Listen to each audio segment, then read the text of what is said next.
Chapter 1052. Mrs. Ian was overjoyed. She thought that her son had thought things through and was no longer going against his father.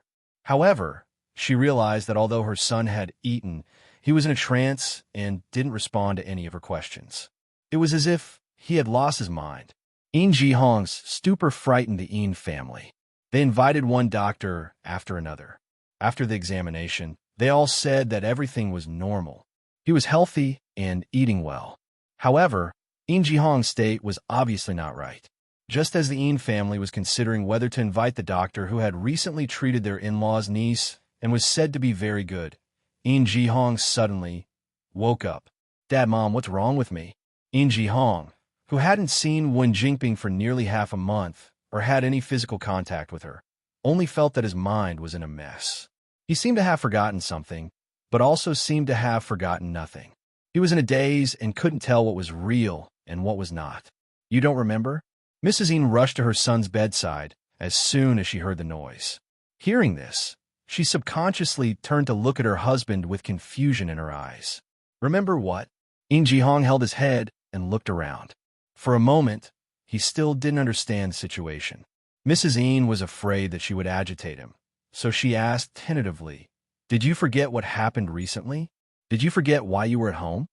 "At home?" These two short words seemed to have turned on a certain switch. Everything that had happened recently was stuffed into Ian Ji-hong's mind. Ian Ji-hong's expression changed from the initial confusion and discomfort to gloomy and livid. Mrs. Yin's heart skipped a beat when she saw the sudden change in her son's expression. "Ji-hong, are you okay?" "Mom, I'm fine." Ian Ji-hong thought of what he had done recently and felt a little more apologetic toward his parents. "I just suddenly woke up and remembered what happened recently. It's as if I've been possessed." "Possessed?" The couple was shocked. "Yes, I really don't like Wen Jingping at all. You could even say that I hate her, especially after she had such a scandal with a married woman in the crew." The statement released by High E Entertainment couldn't even fool those die-hard fans, let alone those in the industry. Everyone knew what was going on in their hearts. However, they were still in the same production team, so it was not good to talk about others behind their backs. Thus, they maintained a harmonious appearance. However, under this harmonious atmosphere, how many people really looked up to these two people? Ian Ji-hong was a person who could not tolerate sand in his eyes. He vaguely remembered that when he first heard about this matter, he was quite sympathetic to Ding Juexi's first wife. He was extremely disgusted by this cheating scumbag and his mistress. Who would have thought that after only a few days, he would inexplicably have a good impression of Wen Jingping, as if he was possessed? His reason clearly told him to stay away from this woman, but there was a voice that kept echoing in his mind, asking him to help her, pamper her, and love her. Now that he thought about it, Ian Ji-hong felt his hair stand on end. It was as if his body had suddenly been controlled by someone else. It was simply terrifying. Mrs. Ian firmly believed her son's words. She boasted that she knew her son's temperament very well. Previously, she was busy dealing with the conflict between father and son, so she didn't think too much about it. Now that her son mentioned it, she couldn't help but think about it. Could it be that you bumped into something unclean? Or did that woman feed you something strange? Chapter 1053. If Ian Ji-hong knew what was going on, he wouldn't be so depressed. "I'm not sure either. I clearly hated her back then and was very careful to keep a distance from her. But she would always take the initiative to come to me from time to time. Sometimes, she would even touch me intentionally or unintentionally." Mrs. Yin's face darkened when she heard this. She took the initiative to approach him and even touched him physically. This woman's thoughts were as clear as day. What a shameless vixen. Later, after some contact, it seemed like Ian Ji-hong's face was livid and he couldn't continue. Whenever he thought of the intimate contact he had with Wen Jingping during this period of time, he couldn't help but feel nauseous. All right. If you don't want to talk about it, then don't. Mom knows. It must be that woman's doing. Don't worry. Mom will avenge you. I won't let that woman have an easy time." Compared to Mrs. Yin's heartache, Mr. Ian was more rational. He looked at his son suspiciously and doubted his words. "You've really thought it through and come to your senses? You didn't lie to us on purpose, so that I'll let you go and run to that woman?" The corner of In Ji-hong's mouth twitched. He realized for the first time that his father had such a rich imagination. "Dad, don't worry. There's nothing wrong with your son's eyes. Why would he fall for a woman who seduces men everywhere? Is he worried that he's not cuckolded enough?" Mr. Een snorted and mocked him mercilessly. "That's not what you said 2 days ago." "I already said that it wasn't me." Mr. Een snorted. He was still a little upset about his son's actions during this period of time. But since his son had already said this, it was obvious that he had indeed thought it through. Thinking of what he had just said, his eyes narrowed dangerously. He had more or less done some business in the past few years. As a businessman, even if they weren't superstitious, they mostly believed in the word luck. Previously, he had been blinded by his son's belated rebellion. Now that he thought about it carefully, he also felt that this strange woman who had appeared out of nowhere was a little strange. Immediately, his face darkened, and he said, "Since you've thought it through, you'd better behave during this period of time. Don't contact this woman again." This time, he was so infatuated that he even dared to talk back to me and your mother. Next time, he might even hit me and your mother. Tomorrow, I'll find a master to see if this woman is a human or a ghost. If she's a human, we'll catch her. If she's a ghost, we'll catch her. We can't just let this go. In Ji-hong opened his mouth, but he knew that his father's concern was not wrong. If Wen Jingping really used some underhanded means, who knew if there would be any repercussions if he fell for it so secretly? It was best to leave this matter to his father, but, "Dad, you be careful too. If you don't teach him a lesson, you might end up falling into his trap as well. That would be a big loss. You little brat, do you think your father is like you? You're so young that you can't find your bearings after being coaxed by others. Don't worry, I know what to do." In Ji-hong's face darkened. He wanted to refute with a few words to prove himself, but when he thought of all the ridiculous things that had happened during this period of time, he suddenly lost his confidence. His disgust and dissatisfaction with Wen Jingping also reached its peak at this moment. The more he doted on this woman and listened to her words in the past, the more he disliked and rejected her now. Chapter 1054. It was impossible for them to meet again, but he couldn't take this lying down unless someone's reputation was ruined. What everyone didn't know was that the moment In Ji-hong woke up, the culprit, Wen Jingping, also felt a chill down her spine. The uneasiness in her heart reached its peak. As the male lead, In Ji-hong couldn't leave the set for too long during filming. However, this drama had been filming for a long time. When In Ji-hong was brought home by his father, he didn't have many scenes left. In addition, the Lee family was one of the investors of this drama, and the Een and Lee families were close. Even the director couldn't stop the elders from teaching their children a lesson. Thus, they put In Ji-hong's remaining scenes at the end and filmed the others first. There are always more solutions than problems. Although In Ji-hong's departure disrupted the original filming plan, it didn't affect it much. After some adjustments, the original order was quickly restored. The only one who panicked was Wen Jingping.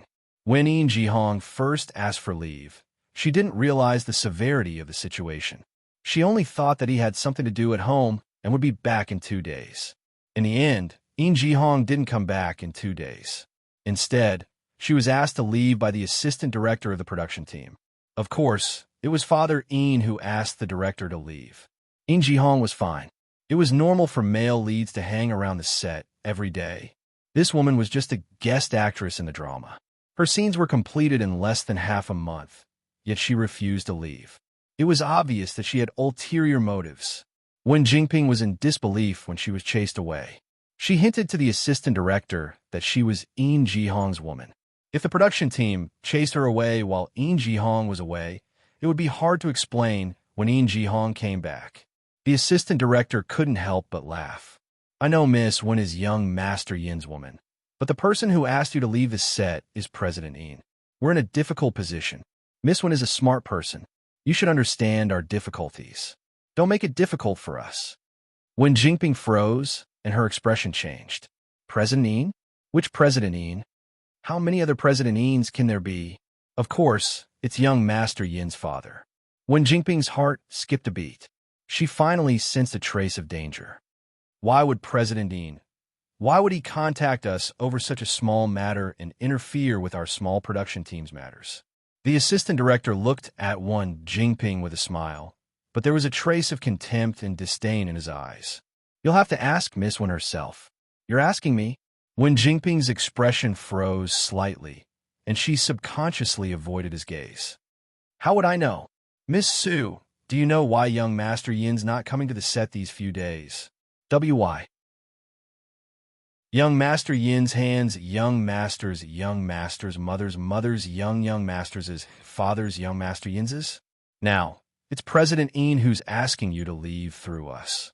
If you leave obediently, you can still save yourself some face. Otherwise, when President Yin does it himself, you'll be the one at a disadvantage. The assistant director's meaning was clear.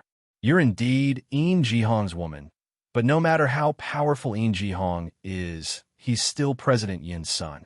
The person who wanted to chase her away was President Yin. Yin Jihong couldn't even protect himself. How could he protect a small shrimp like her?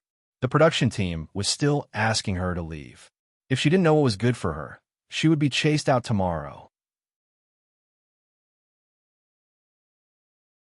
Chapter 1055. Wen Jingping's face turned green and white. In the end, she didn't dare to go against these people. She pursed her lips and nodded unwillingly. Since she had already left the production team, Wen Jingping naturally couldn't continue to stay in the hotel provided by the production team. The accommodation that Do Qianni had provided for her had been rejected by Li Yu after she hooked up with Ding Juesi and entered the current production team. She definitely couldn't go back. Helpless, Wen Jingping could only rent a shabby single room outside with her remaining savings. Just as she settled down in this shabby little house that was unpleasant to the eye, Wen Jingping received another call.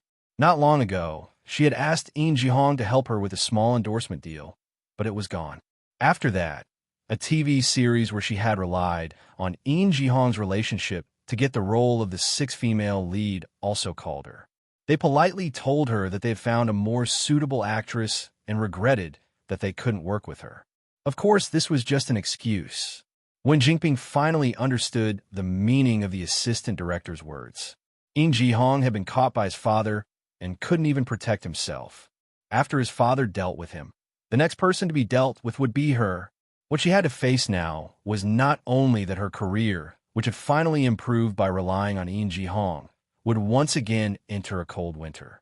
It was also very likely that she would be blacklisted by the Yin family and face further suppression. Thinking of this, Wen Jingping's hands couldn't help trembling. She was afraid and angry. She wanted to smash things to vent her anger, but she also knew that if she smashed things, she would really have to live on the streets. In extreme anger, she decisively vented her anger on the system. Didn't you say that Yin Jihong was very favored at home and that as long as I got rid of him, it would be equivalent to getting rid of the Yin family? What's going on now? He's been locked up. Although the system was also very surprised that things would take such a sudden turn and suddenly go out of control, it still did its job to answer Wen Jingping's doubts.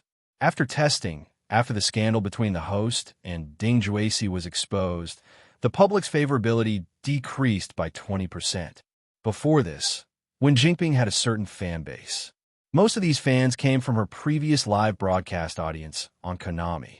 It was a pity that a portion of the audience had already been washed away by the Demon Empress that she had participated in before. After that, her entertainment debut suffered a setback, and she was unable to successfully form a group. Onlookers kicked her when she was down. They quickly terminated her contract on the grounds that her actions had a bad impact and brought a negative image to the platform. Not only did they not pay her a single cent for the breach of contract, but they also made her pay a sum of money. They squeezed out most of the money that she had painstakingly saved during this period of time. Without the support of the platform, Wen Jingping naturally couldn't do live broadcasts to attract fans like before. In addition, in the past 1 or 2 years, whenever she had the slightest inclination to clear her name, she would expose a bigger scandal. No matter how loyal her fans were, there wouldn't be many of them left after what she had done, especially with the recent scandals about Wen Jinping's rumored partner being a married man. One could imagine the impact it had on her fans. The expression on Wen Jinping's face stiffened. It was rare for her to be smart enough to understand the meaning of the system's words. What do you mean? Are you blaming me for having a bad reputation and dragging In Jihong down?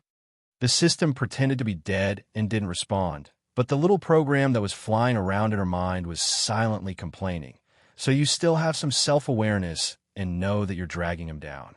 I thought you were so stupid that you couldn't even see that. Chapter 10:56. Of course, the system couldn't say this out loud. Otherwise, Wen Jinping would go even crazier. What do I do now? In Jihong has been locked up by his father. How am I supposed to see him? For rich people like them, the security in their homes must be very tight. How am I supposed to break in? In Jihong's favorability towards me was so high before, he would definitely think of a way to find me, right? Once he's here, he'll definitely have a way to help me. Wen Jinping anxiously walked around in circles in the room. In the end, her eyes couldn't help but reveal a trace of hope, hoping that In Jihong would be able to save her from this predicament. Hearing her say this, the system was silent for a moment, but still had to remind her. Host, please don't take things for granted. The supporting male lead, In Jihong's favorability toward the host, is mostly influenced by items. In view of the fact that the supporting male lead, In Jihong, originally didn't have a good impression of the host, in the next 2 weeks, the host must come into contact with the target and use items to strengthen the favorability. Otherwise, the effects of the items used by the host will be ineffective. Ineffective? The smile on Wen Jinping's face completely froze, so much so that it looked a bit sinister. How can it be ineffective? How can the items provided by the system be ineffective just like that? Are you playing with me? The system was very annoyed by her bombardment of questions that couldn't distinguish right from wrong. The items exchanged by the host were originally the lowest level of favorability items, so they have a certain time limit. Moreover, the target's impression of the host before using the items is already bad, so it imperceptibly affects the effectiveness of the items. If the host can maintain constant physical contact with the target for a long period of time, and repeatedly use items on him, causing the target's favorability towards the host to steadily increase until it reaches a critical point, then naturally it can ensure that the target is completely captured by the host. But the key point now is that the items used by the host on the target are intermittent and not enough, and now there's no way to maintain daily physical contact with him. In the long run, the effects of the items used before will gradually become ineffective. I don't care. Wen Jinping was no longer in the mood to listen to the system's lengthy analysis and explanation. You didn't tell me all this back then. I spent so much effort and spent all the favorable impression points I had painstakingly accumulated on In Jihong. Now, you're telling me that just because he's locked up and can't have physical contact with me, there's no way for me to continue using the items on him. Everything I've done so far has been for naught. Are you toying with me? What kind of rubbish system is this? I'm going to lodge a complaint against you. Oh, the system was very cold, and its patience with Wen Jinping was wearing thin bit by bit. After replying indifferently, it fell silent and pretended to be dead. No matter how much Wen Jinping screamed, it did not make a sound. Wen Jinping threw a tantrum. When she realized that no one was paying attention to her, she collapsed to the ground. She couldn't understand why she had become like this. There were so many opportunities and so many helpers that she could easily take the shortcut and become a top person. However, every time she reached a critical moment, there would always be all kinds of problems that would push her back to the bottom of the valley. What exactly had gone wrong? Why was it like this? While Wen Jinping was puzzled, on the other hand, Su Yiyin finally heard the system notification that she wanted to hear the most. Congratulations to the host for snatching the female protagonist's golden finger plus 10 progress. Current progress is 85%. Please continue to work hard. Victory is in sight.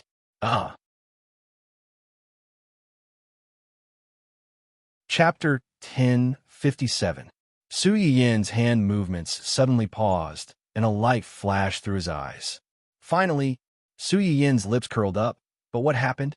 The progress bar increased so much all of a sudden. Based on the time limit of the item, the remnant of the item that the female lead used on Yin Ji Hong should have lost its effect. Su Yin suddenly realized. In other words, Yin Ji Hong is completely awake now. A person who was forced to be stupid for such a long time suddenly wasn't stupid anymore. Thinking back on the stupid things he did during this period of time, it was obvious that he wished he could wash away all these stains before he transmigrated back. Wen Jingping staked everything on one throw and bet all her chips on Yin Ji Hong because she had her eyes on Yin Ji Hong's connections and background, which could help her quickly gain a foothold in the entertainment industry. Now that Yin Ji Hong was awake, everything she relied on in the past turned into a sharp weapon to hurt others. The wider the Yin family's connections were, the greater the degree of suppression Wen Jingping faced. As expected, people shouldn't be too greedy. Putting in so much effort to covet something that didn't belong to you would only suffer the consequences of your own actions in the end. Su Yin secretly sighed at Wen Jingping's ability to seek death, and then focused his attention on the progress bar. As the original child of the world in this world, Wen Jingping's halo as the female lead had mostly dissipated. One of the male leads that she had personally chosen had turned against her. She did not know where he had run off to, and the other did not even look at her. The supporting male leads that were supposed to be her loyal supporters and stepping stones were either instigated by Su Yin, or they didn't even have the chance to see her before they were cut off first. The remaining 15 points were because Wen Jingping still had the ability to find other spare tires, or the key was on Dou Tianyi. Thinking about how his progress bar overlapped with that of Hua Chenhuan's male lead, Su Yin felt that the latter was more likely. So, if he wanted to eliminate the source of trouble and completely control his fate in his own hands, he still had to go against the bug known as Dou Tianyi. Speaking of which, I haven't heard anything about Dou Tianyi for a long time. She had thought that such a vengeful and ruthless character would definitely use force if soft tactics didn't work. For this reason, she had been very worried and anxious for a period of time. But in the end, it was so calm and peaceful. Was it because he had thought things through and knew that he couldn't force others to do things they didn't want to do? Or was the stability at this moment just the calm before the storm? Su Yin did not know that it was not that Dou Tianyi did not want to use force, but that his current physical condition did not allow him to fight head-on with Hua Chenhuan and the others. Boss! Liu looked worriedly at her boss, who was lying on the hospital bed with various tubes attached to his body. Dou Tianyi opened his eyes and glanced at him. Don't look so dejected. I'm not dead yet. How are those fleas in the company doing recently? President Qi and Department Head Jiang have been close recently. Vice President Fong seems to be trying to find a way to contact. Liu paused and carefully glanced at him. Vice President Dou. Dou Tianyi instantly understood what he meant and sneered. I'm not dead yet, and they can't wait. Well, while I still have energy, I'll cut off these people's outstretched hands first and let those people who are always looking forward to my death see their future in advance. Chapter 1058. The deputy director Dou that Liu mentioned was Dou Tianyi's aunt. Back then, the Dou family was in turmoil, and those who were waiting for an opportunity to fight for the family property were either dead or disabled. As a married daughter, Dou Tianyi's aunt was lucky not to be implicated. To this day, she still received shares and dividends from the Dou family company. She was the only remaining director of the company with the surname Dou other than Dou Tianyi. Because of this, there were people who secretly contacted Aunt Dou from time to time in the past few years. Their motives were self-evident. Dou Tianyi's eyes turned cold as he sneered. I'm not dead yet, and they can't wait? Well, since I still have the energy, I'll cut off these people's outstretched hands first. I'll let those people who are always waiting for me to die see what happens to them. When Liu heard him say this, she suddenly thought of something and shivered. She lowered her head and was silent for a moment before she said something else. Boss, It seems that someone is suspecting us about the Chung family. Do you think? Do Tianyi frowned and was a little surprised. Who is it? The other party's whereabouts are very secretive and cautious. They didn't leave any big traces, so we haven't found them yet. Do you think it could be Miss Sue's people? Do Tianyi narrowed his eyes and didn't say anything. Just then, Liu's phone suddenly rang. In the empty ward, the shrill ringtone was particularly abrupt. Liu subconsciously glanced at Do Tianyi and said carefully, "I'll take this call." Do Tianyi nodded and closed his eyes again. Liu breathed a sigh of relief and hurriedly picked up the phone. At the same time, she turned to leave the ward so as not to disturb Do Tianyi. However, just as she grabbed the door handle of the ward, the news from the other end of the phone made her expression change. How did this happen? Liu's exclamation successfully made Do Tianyi open his eyes again. What happened? Liu's expression was very ugly. Just now, someone from the company called and said that the relevant departments suddenly sent people to the company for an inspection and took away a group of people and the department's information. Not long after that, several directors of the company got into trouble one after another. Now, our company's stock price.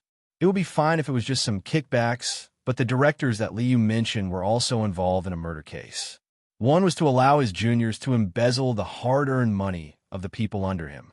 When people came to cause trouble, he secretly bribed people to kill the leaders and make an accident.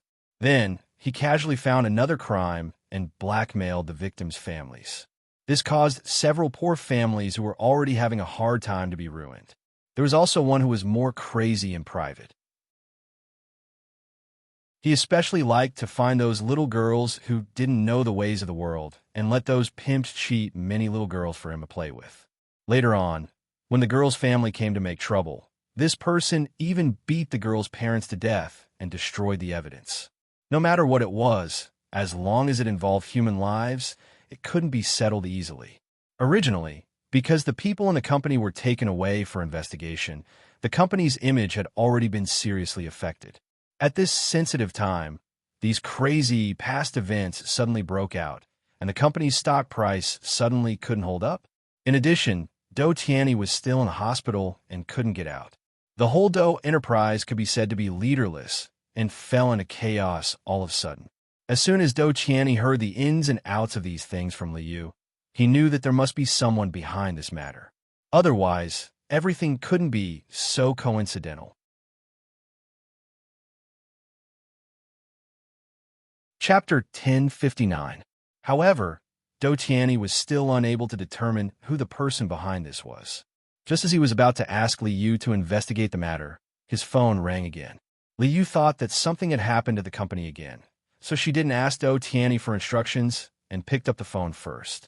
Who would have thought that this call was not from the company at all, but, "Are you looking for the boss? May I ask who you are?" Liu's expression froze as he looked at Do Tianyi with fear. Do Tianyi noticed the change in his expression and asked coldly, "Who is calling?" It's President Hua from the Hua Group." The Hua Group?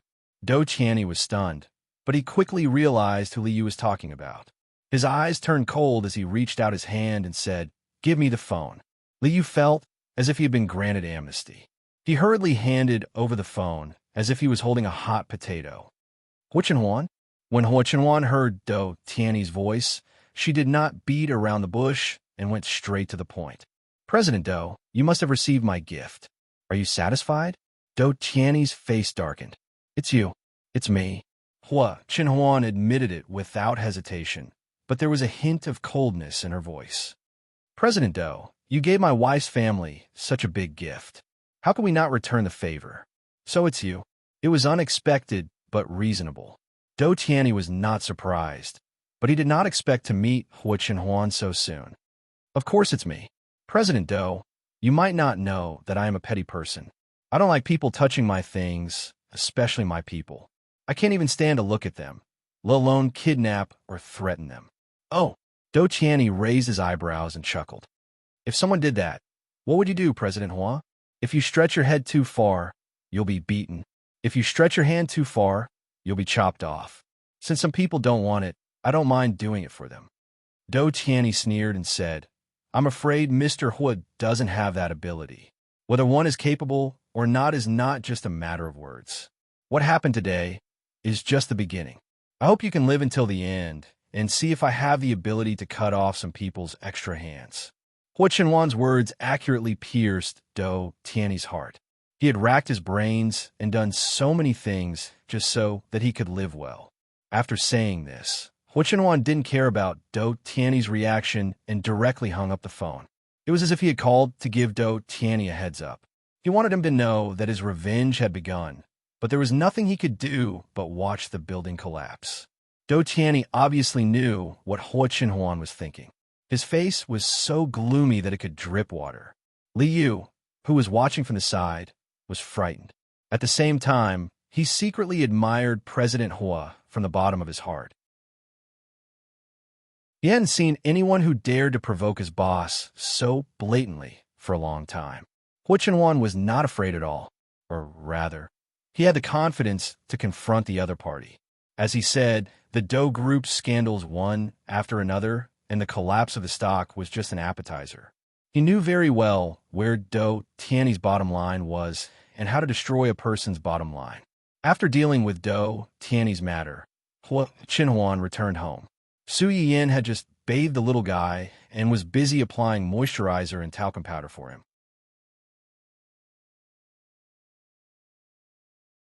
Chapter 1060. After soaking in the water, the little guy was lying on the soft, snow-white bath towel, happily kicking his chubby little legs. Su Yiyin took out the baby cream and spread it evenly on her hands. Then, she mischievously treated the little guy's chubby little face as a small dough and spread it down from top to bottom.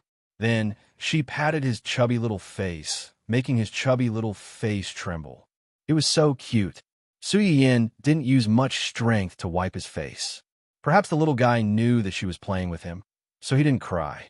Instead, he smiled foolishly. When Hua Chenhuan entered the door, she saw this scene. Her frown instantly eased, and she walked over. Su Yiyin heard footsteps and turned to look. When she saw Hua Chenhuan, her eyes lit up. "You're back."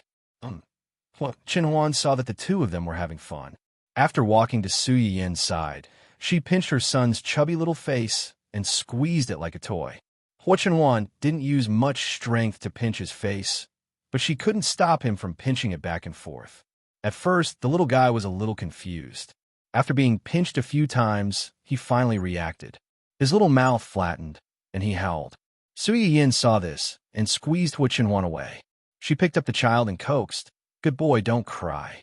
Daddy is playing with you." Bad. The little guy had been able to make some simple syllables recently. As soon as he was held in his mother's arms, he grabbed Su Yiyin's lapel pitifully and complained about his father. Yes. Daddy is bad. Let's not play with him." Su Yiyin comforted her crying son and rolled her eyes at a certain childish person. "Why did you provoke him again? Don't I have to coax him when he cries?" Being glared at by her, Hua Chenhuan felt guilty and wronged. "I saw that you guys were having fun, so I wanted to tease him." Who knew that he couldn't take it? When Hua Chenhuan said this, he glanced at his son. He felt that this little brat was deliberately making things difficult for him. When he was playing with his mother, he was very cooperative, but when it came to him, he cried. The difference in treatment was too obvious. When Su Yiyin heard what he said, she couldn't help but roll her eyes at him again. She thought to herself, "I'm playing with a child, and you're playing with a child. How can it be the same?" Fortunately, a child's temper came and went quickly. It didn't take long for them to forget about this little episode and play happily with Dun Dun and the others. After Su Yiyin comforted the little baby, she did not forget about her big baby. After handing the little baby to the nanny in Yuan, she turned around and hugged Hua Chenhuan's neck. "You seem to be going out a lot recently. Is there something wrong?" Hua Chenhuan held Su Yiyin's waist so that she could hang on to him better. "There is something, but it has been solved." "That's good." Su Yiyin could see that Hua Chenhuan did not want to say more, so she did not ask more and changed the topic. "Is there any news from Uncle?" Although Zheng Qinyang had moved out, he would come to see the little boy from time to time. However, because of Hua Qihan's matter, he seemed to have been busy recently and had not come for a few days. At the mention of this matter, Hua Chenhuan's eyes flashed slightly. There's already some progress. In order to avoid alerting the enemy, Uncle may be busy recently, so he has to leave for a while. Su Yiyin nodded in understanding. Zheng Qianyang had been looking for this group of people for so many years. During this period, it was not that he did not have any clues, but there was no way to catch them. This showed how cunning this group of people was. It was always right to be cautious.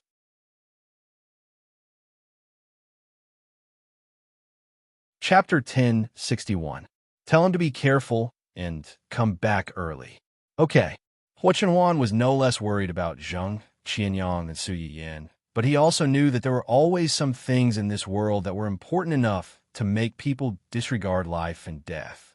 Even if they knew that there would be danger, they would still do it without hesitation. By the way, your friend? Su Yiyin was stunned for a while before she realized who Hua Chenhuan was talking about. She asked in confusion, "You're talking about Xiaoqi. What's wrong with her? Her boyfriend seems to have made a lot of moves recently." Su Yiyin's eyes lit up slightly. She suddenly remembered that Ling Xiaoqi had mentioned to her before that Ning Siyuan had the intention to make a move on her scumbag father. What did he do? He got someone to attack his future father-in-law's company across the province, causing internal strife in the company. The stock price fell greatly, and it was like a plate of loose sand. In addition, he also got someone to fish in troubled waters and sow discord between the internal staff of the company and his father-in-law's wife. The husband and wife fought, and it was even filmed and posted on the internet, causing a heated discussion. If nothing goes wrong, he should be able to buy all the scattered shares that were sold out in a few days and become a major shareholder of that company. Although Su Yiyin was mentally prepared, she was still a little surprised. She was surprised that Ning Siyuan's actions were so fast. He did it as he said and didn't give the other party any chance to react at all. Moreover, Su Yiyin's impression of Ning Siyuan had always been that he was polite, gentle, and humble. She had completely forgotten that this person, as the heir of the Ning and Qi families, was simply a wolf in sheep's clothing. Xiaoqi mentioned this to me before. During the period when we went to Grandpa's place, her biological father secretly wanted to cause trouble again, but Ning Siyuan found out. Do you still remember that time when that man came to look for Xiaoqi and wanted to kidnap her against her will? At that time, it was Ning Siyuan who saved her. I remember. You even complained to me before that someone's motive for saving the damsel in distress was impure. I still feel that his motive for saving the damsel in distress was impure. However, as long as he is sincerely good to Xiaoqi, it doesn't matter whether his motive is pure or not. When Su Yiyin said this, she let out a long sigh of relief. Back then, the two of them weren't related, but Ning Siyuan was willing to stand up for Xiaoqi. Now that the two of them are together and know about Xiaoqi's family's troubles, it's even more impossible for him to remain indifferent. Xiaoqi said that he was going to swallow that man's company and give it to her as a betrothal gift, as a proposal gift. Xiaoqi wasn't sure if she should accept it, but I felt that she should accept it and had to accept it. That man had caused her and her mother to suffer so much. She deserved these things. Moreover, this is also Ning Siyuan's feelings for her. For him to be able to do this for her, it shows that he really cares about Xiaoqi. If it were me and someone was willing to do so much for me, I wouldn't be able to remain indifferent, right? The more Hua Chenhuan listened, the more she felt that something was amiss. She frowned slightly and said sourly, "Are you envious of her? If you like, I could transfer all the businesses under my name to you. Other than that, I can also hand over my salary and private money to you for safekeeping." The hidden meaning was that she could do what he could do, or even more than him. She didn't have to be envious of others at all. Su Yiyin's attention was instantly attracted, and her focus was a little crooked. "You actually hid money behind my back." Hua Chenhuan was speechless.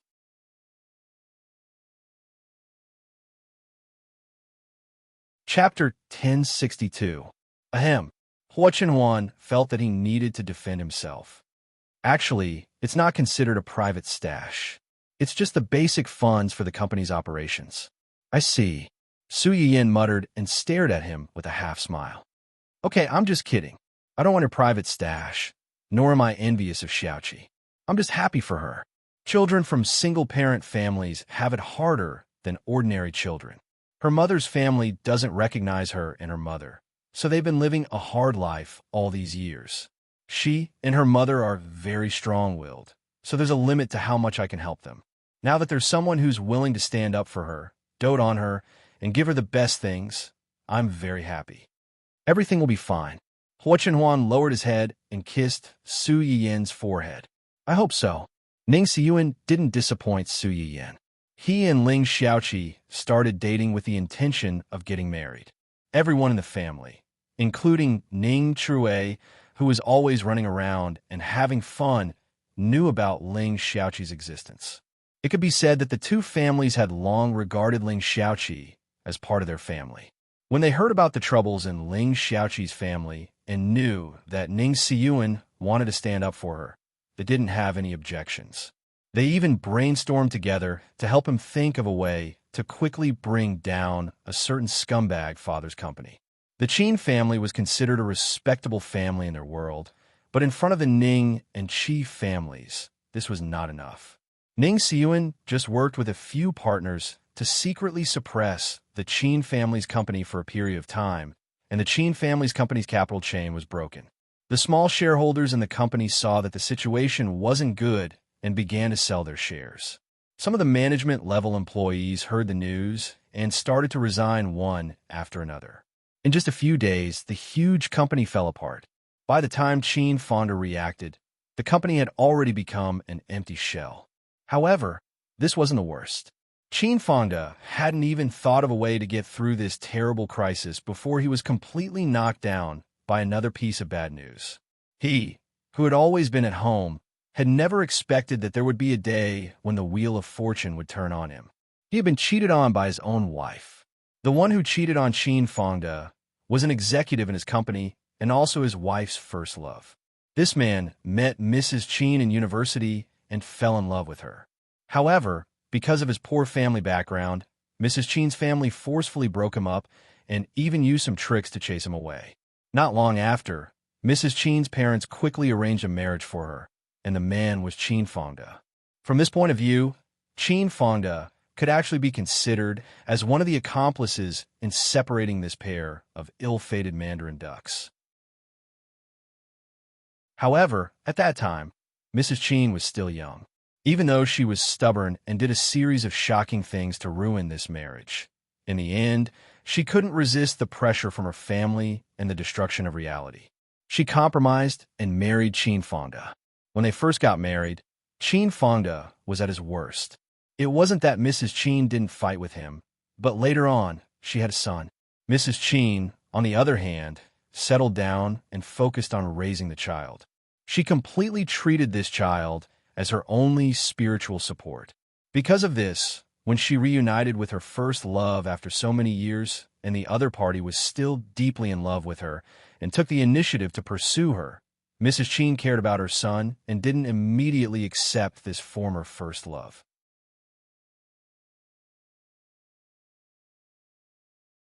Chapter 1063. At that time, no one would have thought that Mrs. Qin's only son would die a few years later. Just look at Ling Xiaoqi's fate in her previous life.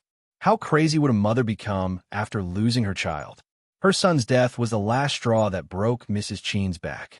Qin Fonda couldn't wait to bring his illegitimate daughter home and let her replace his son as the heir of the Qin family. This also erased the last bit of affection Mrs. Qin had for her husband. From then on, Mrs. Qin had no qualms about sleeping with her ex-lover and used her position to transfer the company's assets. When Qin Fonda caught her in bed, Mrs. Qin was very calm, as if she had expected this day to come. Since you've already found out, I don't have to waste my breath. I'll have someone send the divorce agreement over in a bit. Sign it, and I'll move out. How dare you, how? Qin Fonda was so angry that his whole body trembled and his face turned green. Mrs. Qin sneered and said mockingly, "Why wouldn't I dare? You're allowed to fool around with a bunch of women, but I'm not allowed to find a man. Compared to you, who changes women every few months, I only have this one man. I'm already giving you a lot of face. Qin Fonda's face darkened when he heard this. He raised his hand to slap Mrs. Qin, but was stopped by her adulterer.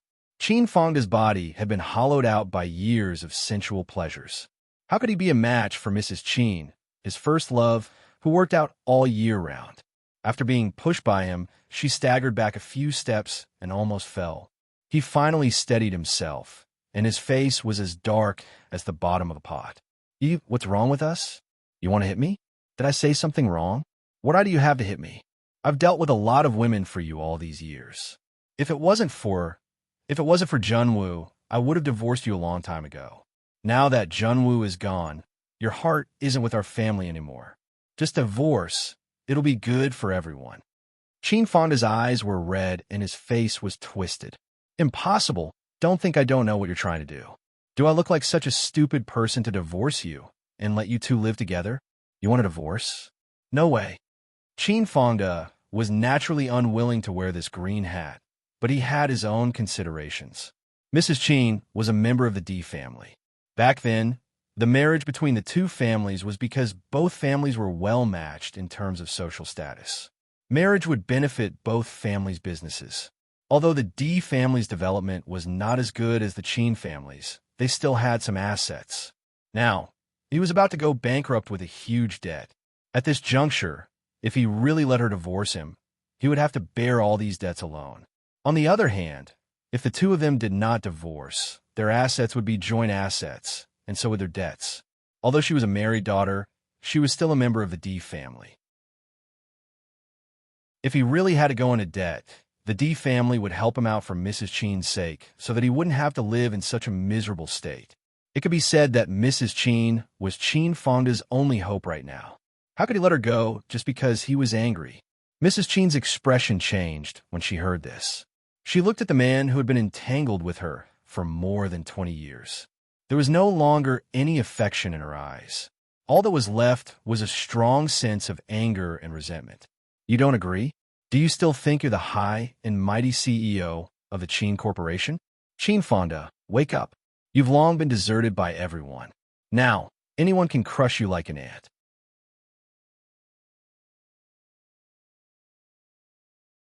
Chapter 1064. You shameless be *tch. You promiscuous be *tch. Qin Fonda was a male chauvinist to begin with, so how could he tolerate a woman talking about him like that? Moreover, this woman used to depend on him. Immediately, without a care, he pounced on the tall and strong man in front of Mrs. Qin. Unfortunately, the man was prepared. When he saw Qin Fonda pouncing on him, he didn't dodge. Instead, he took the initiative and kicked Qin Fonda's chest. With a bang, Qin Fonda fell to the ground. His face was twisted in pain, and he glared at the two of them as if he was dipped in poison. He couldn't wait to tear them apart. If I'm a promiscuous be *tch, then you're a be *tch who only thinks about the lower half of your body. Mrs. Qin looked down at Qin Fonda with indescribable coldness and disappointment in her eyes. Qin Fonda, you better understand that I'm not asking for your opinion. I'm just informing you. You better know what's good for you and obediently sign the divorce agreement. Otherwise, we have plenty of ways to deal with you. You're no longer the person in charge of the Qin Corporation that everyone fawns over. Anyone can step on a drowning dog. With that temper of yours, you've offended at least a few dozen people, if not hundreds. One spit from each of them can drown you. Not to mention, my family has long disliked you.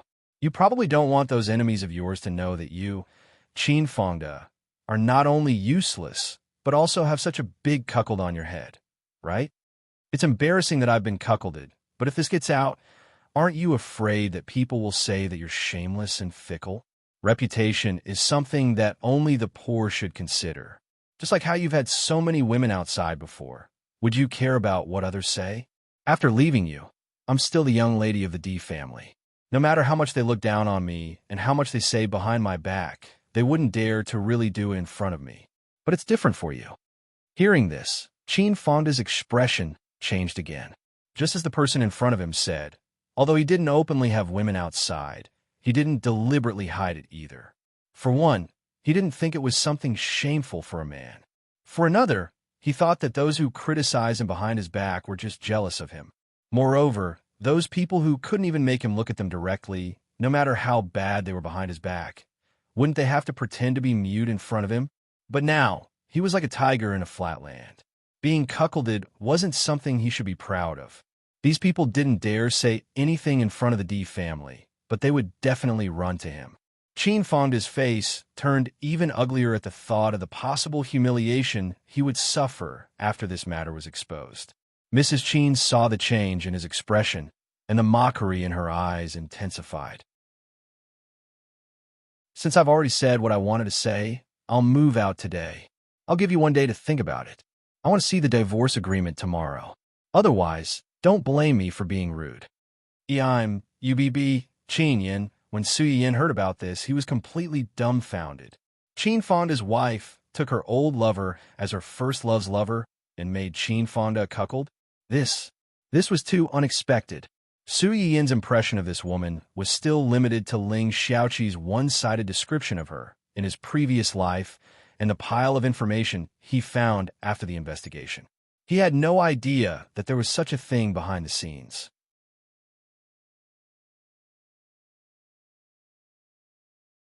Chapter 1065. That's not right.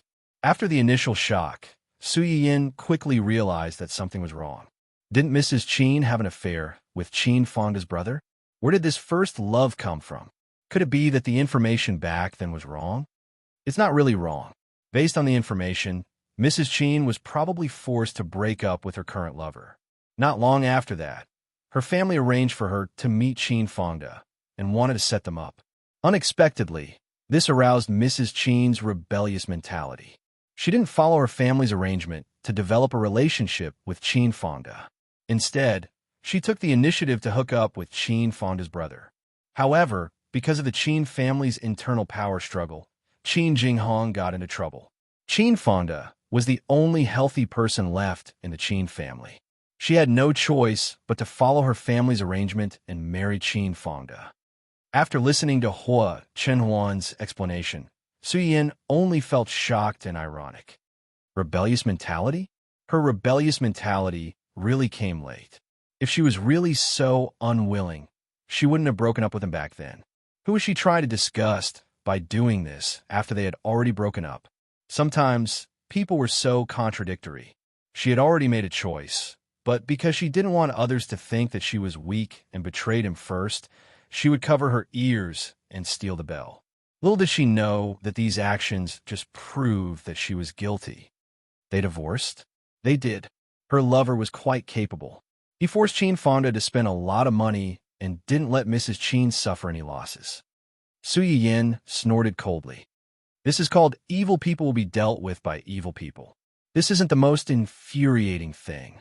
The most infuriating thing is that after the divorce, Qin Fangda found out that this adulterous couple had already started to transfer assets.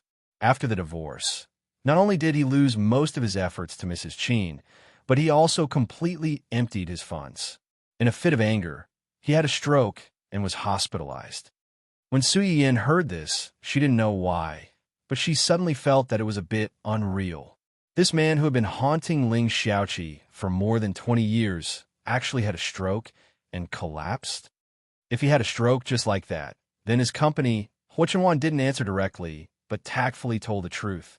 Even if he didn't have a stroke, he couldn't keep the company. It was just that this stroke of his had unknowingly sped up the biting of the various forces. Not long after, Su Yin received news from the other side. Qin Fangda was hospitalized after a stroke, and various forces were busy carving up his company. Those mistresses who had been kept by him in the past only wanted his money and the position of the Qin family's legal wife. Now that Qin Fangda had collapsed, they couldn't wait to run away. How could they walk right into the trap? Because of Mrs. Qin's actions back then, Qin Fangda didn't have any other illegitimate children. His only daughter hated him like an enemy. After being hospitalized for a few days, Qin Fangda didn't even see a shadow of a person who came to visit him. He had to rely on the nurses for his daily needs. If it wasn't for his death at this time, it would be easy for others to use against him in the fight for the family property. Qin Fangda might not even be able to get this last bit of decent treatment. Of course, This wasn't anything to be happy about. When the fight for the family property was over, a cripple like him would be completely useless, and his good days would come to an end. Just when Su Yiyin thought that this family's troublesome matter would come to an end, and that Qin Fangde, who had lost all his support, would be in an incomparably miserable future, there was a huge turning point.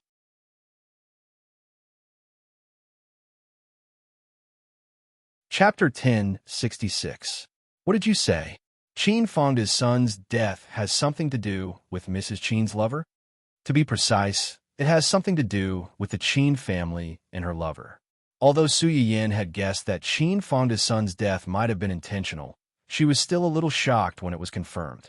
Forget about the Qin family. Qin Fangde's son was his chosen heir. If they wanted to seize power, killing him was the best shortcut. What's up with that lover of yours? Didn't I tell you before? This lover was deeply in love with Mrs. Qin. Many years later, when they met again, he was still thinking about her and wanted to be with her. However, because Mrs. Qin cared about her son, she never agreed. Su Yiyin froze. So he took her son. Yeah. The fastest way to get to the finish line was to get rid of all the obstacles along the way. This man wanted to get Mrs. Qin, but Mrs. Qin didn't want to accept him because of her son. Therefore, he decided to go all the way and get rid of Mrs. Qin's son. He was ruthless and stupid. He didn't realize that when he did this, he had unavoidably become a knife in someone else's hand. After Su Yiyin heard Hua Chunwan's explanation, she was silent for a long time before she sneered. Deeply in love? He clearly knew that the child was a piece of flesh that fell from the mother's body, yet he was so ruthless as to kill him. Mrs. Qin probably didn't want or dare to accept such a deep love, right? As Su Yiyin said this, she seemed to realize something and asked, "Does Mrs. Qin know about this?" She already knows. Then she's crazy. That's right, Mrs. Qin was crazy. This woman, who finally got a divorce certificate and thought that she could live happily ever after with her lover, suddenly found out the bloody truth and went crazy. She took a knife and stabbed her lover. Then, she took the knife and ran to see her other old lover, Qin Fangde's fourth brother, Qin Jinghong. After stabbing the two main culprits, she even drove her car to hit Qin Jinghong's two sons. Su Yiyin was dumbfounded when she heard this. She had guessed that Mrs. Qin would not let these people off easily for the sake of her son. However, she did not expect Mrs. Qin to be so crazy after finding out the truth and kill everyone on her own. He didn't give those people a way out, and he didn't give himself a way out. All dead? Her lover and Qin Jinghong are dead. Of the two sons who were hit by the car, one is in a vegetative state, and the other had a leg amputated. Su Yiyin sucked in a breath of cold air. Then Mrs. Qin, he's dead too. There was an oil leak in the car after the collision. She lit the fire herself. Su Yiyin pursed her lips and said nothing. Hua Chenhuan saw that she couldn't bear it, so she took the initiative to ask, "Do you know who revealed this to Mrs. Qin?" Su Yiyin froze and immediately realized that they must have thought of a backup plan before doing this. Moreover, it had been 2 to 3 years since the incident, so Mrs. Qin couldn't have found out by herself. Who was it? It was Qin Jinghong. Qin Jinghong. Su Yiyin's eyes narrowed. How is that possible? Why would he expose his own shortcomings? Is he crazy? Of course, he wouldn't reveal that he was the mastermind. He only accidentally revealed the truth that Mrs. Qin's son's accident was orchestrated by her lover.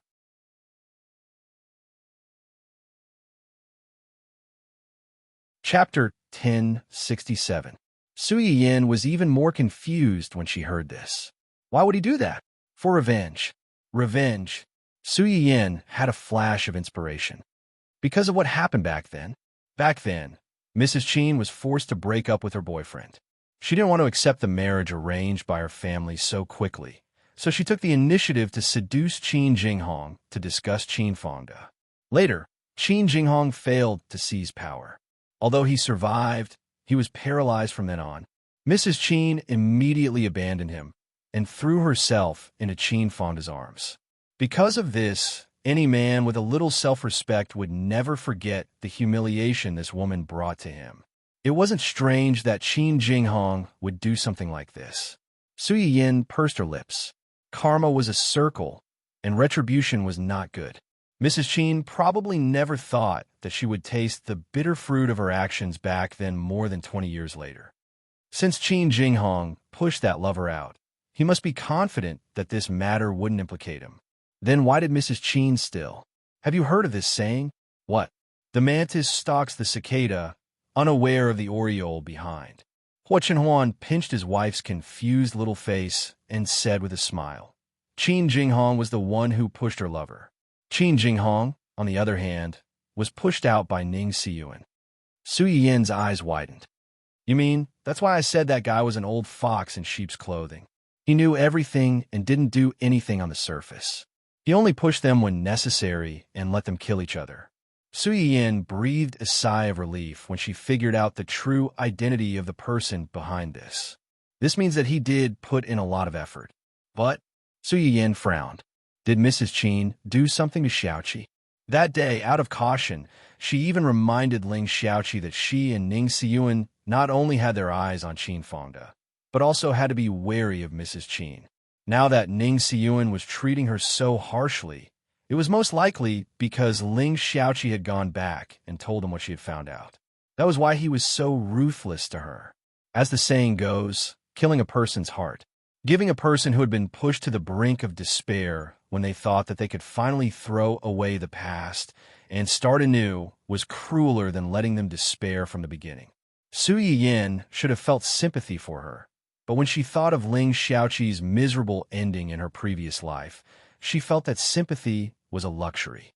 She had been wrong from the very beginning, and it was a huge mistake for her to involve innocent people in this mess.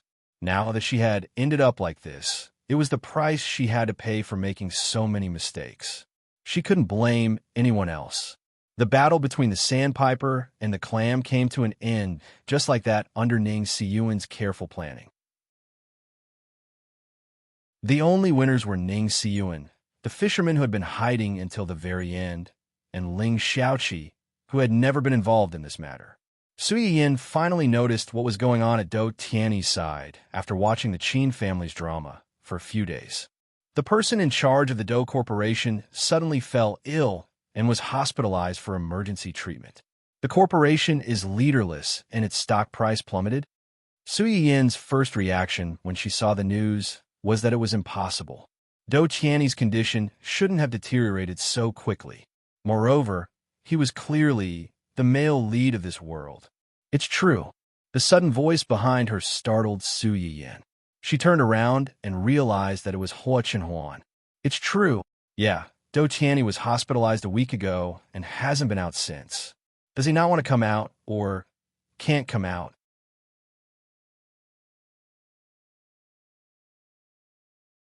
Chapter 1068. He can't get out. Hua Chenhuan handed a medical report to Su Yiyin. His condition has deteriorated, and he needs to wear all kinds of auxiliary treatment equipment for a long time. He will die in less than 3 hours after taking off these equipment. Su Yiyin took the report and looked surprised. How can it deteriorate so quickly? Can he really live to 30 years old in his current condition? Holding the report in his hand, Su Yiyin quickly noticed that something was wrong.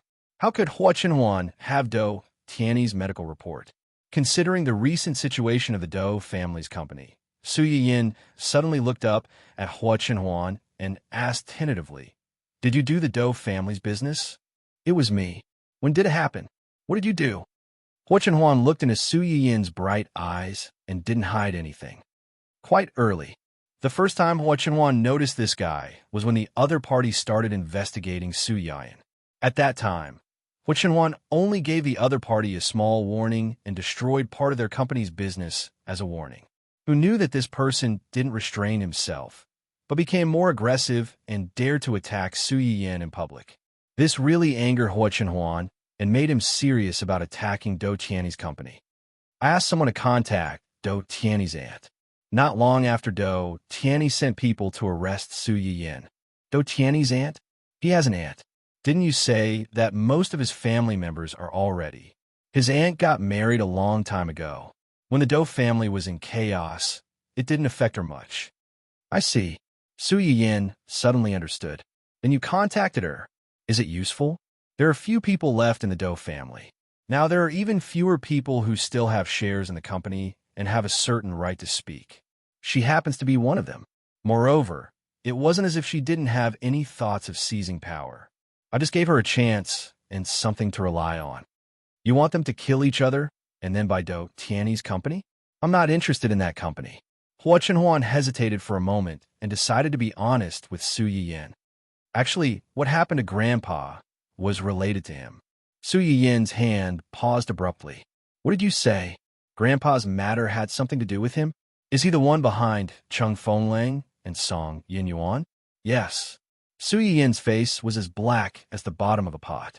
She suddenly recalled the words and threats that Do Tiany had said to her over the phone. So, it wasn't that he didn't do anything, but that she didn't realize it. How dare he? How dare he? Su Yiyin was so angry that her whole body trembled. She wished she could run to the hospital right now and beat the half-dead person up. Hua Chenhuan sighed and reached out to pull her into his arms. He comforted her. It's okay. He won't have the chance to hurt you and your family again. Okay. Su Yiyin responded and began to ask the system in her mind. System, if Do Tiany dies now, will the progress of snatching the Goldfinger be full? Will this world still collapse? In theory, the existence of the world's male lead has a great impact on the world's female lead halo. However, because the original novels are mostly based on the female lead's vision, and the host partner are already more than 3/4 of the way to snatch the Goldfinger, the death of the world's male lead won't cause the world to collapse for the time being. In other words, Do Tiany's early death wouldn't cause the world to collapse. Instead, it would increase the progress of snatching the Goldfinger by a large margin. It might even be full.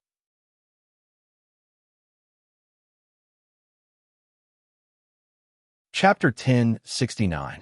Realizing this, Su Yiyin subconsciously tightened her arms around Hua Chenhuan's waist. Hua Chenhuan immediately felt it. He lowered his head and asked, Are you still worried? Su Yiyin shook her head and smiled at him, as if relieved of a heavy burden. I just suddenly realized that some things may end early. Hua Chenhuan raised his eyebrows. He intuitively felt that Su Yiyin's words had a hidden meaning, but since she didn't say it clearly, he didn't ask further. Su Yiyin was so angry that she had already sharpened her knife to attack the male lead. At that time, Wen Jingping was still unaware that she was about to lose her last bargaining chip. After losing Yin Jihong's support and being chased out of the crew, Wen Jingping was like a rat crossing the street. Wherever she went, people would look at her with strange eyes. Wherever she went, there would be all kinds of people who she didn't know at all who took the initiative to run up to her and mock her and make things difficult for her. After a few times, she didn't even dare to go out. She could only hide in the rented room alone, feeling as if she had been abandoned by the whole world. Wen Jingping prayed countless times that God would send the next hero to save her from this difficult situation. However, God obviously didn't hear her prayers. Or rather, God didn't intend to open the back door for her. Wen Jingping closed the door and hid for a few days. She didn't wait for her hero, but waited for Ding Juesi, who was haunting her. Xiaoping, I'm here to find you. How'd you been during this time? Did anyone bully you? I've heard about what happened to the crew. They actually treated you like this when I wasn't around. Don't worry, I'll help you vent your anger. Ding Juesi squeezed through the door excitedly. He didn't notice Wen Jingping's frightened expression as if she had seen a ghost. Wen Jingping didn't expect that he would come to find her. While she was in a daze, Ding Juesi had already squeezed through the small gap in the door. Wen Jingping couldn't shut him out anymore. Ding Juesi entered the rented house as if he had entered his own home. He didn't know how to be polite at all. You? Wen Jingping followed behind him with a stiff face. Just as she was about to say something, Ding Juesi suddenly turned around and hugged her. Wen Jingping was shocked. She struggled to move back, but Ding Juesi held her so tightly that she didn't have a chance to resist. I'm divorced. These short words caused Wen Jingping's entire body to stiffen, and she was at a loss for what to do. No one knew better than Wen Jingping why Ding Juesi got a divorce. At this moment, she did not feel guilty about this matter. She was only worried, "I'm free now. I'm single," Ding Juesi said as he pulled away from Wen Jingping. He looked in her eyes and said excitedly, "I know that you deliberately kept a distance from me because I still had a family and wasn't single. You were afraid that others would think that you were a bad woman who seduced others maliciously. Now that I'm single, status, money, love, I can give you everything you want. I'm worthy of you. From now on, no one will talk about my previous marriage. We could be together forever. Are you willing to marry me?" What she was afraid of really came true. Wen Jingping looked at this inexplicably excited man with a pale face. She didn't understand how things had developed to this point. She didn't know how she could get out of this awkward situation and get rid of this sticky candy that she couldn't shake off no matter what.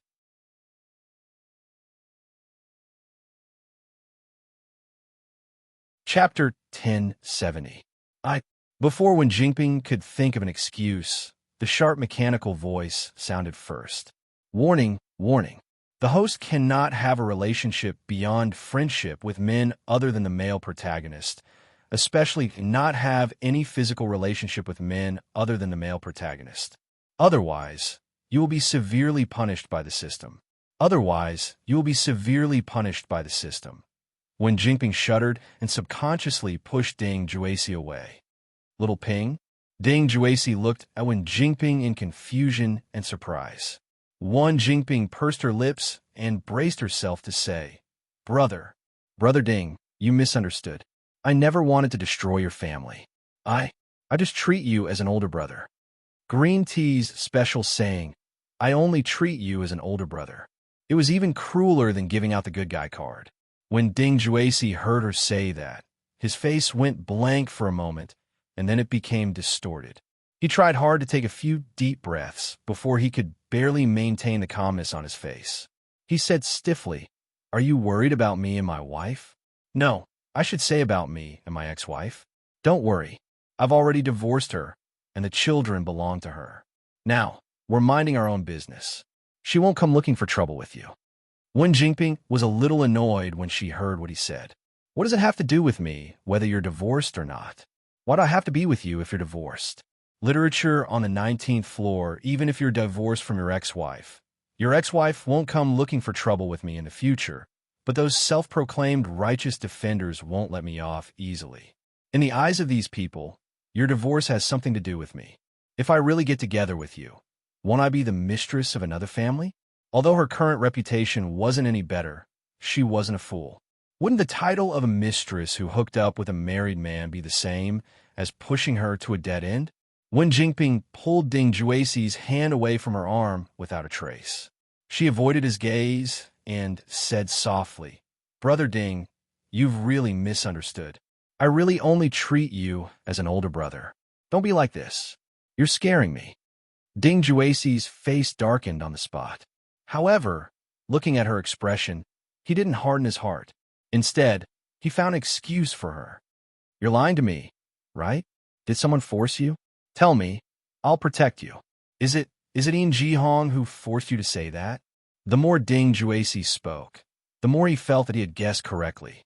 When he thought of the rumors he had heard after returning to the set, he tightened his grip on Wen Jingping. "Did he find trouble with you? Did he threaten you? Don't be afraid. I'll protect you." Wen Jingping was hurt by his grip, and the disgust and impatience in her eyes increased. However, when she saw Ding Juesi's crazily twisted face, she was still terrified. She hurriedly asked the system to exchange the few remaining points for tools to use on Ding Juesi. After making sure that he wouldn't hurt her, she put on a guilty and sad expression and said in a low voice, No one threatened me, and no one forced me. What I said is true. I only treat you as an older brother. As for Mr. Ian,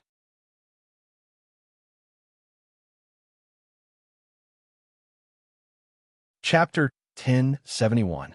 Ding Juesi was on the verge of collapsing. It took him a long time to recover from a huge shock. His face was as pale as a sheet of paper. "What did you say?" "You and him, you." Although Wen Jingping was a little afraid of the person in front of her, she thought that if she did not use this opportunity to make this man give up on her, she might have to face this person's endless pestering in the future. Wen Jingping gritted her teeth and continued the lie. Brother Ding, I'm sorry. I can't lie to you, and I can't lie to myself. Feelings aren't something I can control. My feelings for Mr. Yin are really. You're lying to me. Before Wen Jingping could finish speaking, Ding Juesi had already shouted first. He grabbed Wen Jingping's arm. His eyes were red, and it was obvious that he was on the verge of an emotional breakdown. I abandoned my wife and children for you. Now you're telling me that you like someone else. Are you playing with me? Although Wen Jingping was mentally prepared, she was still shocked when Ding Juesi grabbed her arm. Her face turned pale.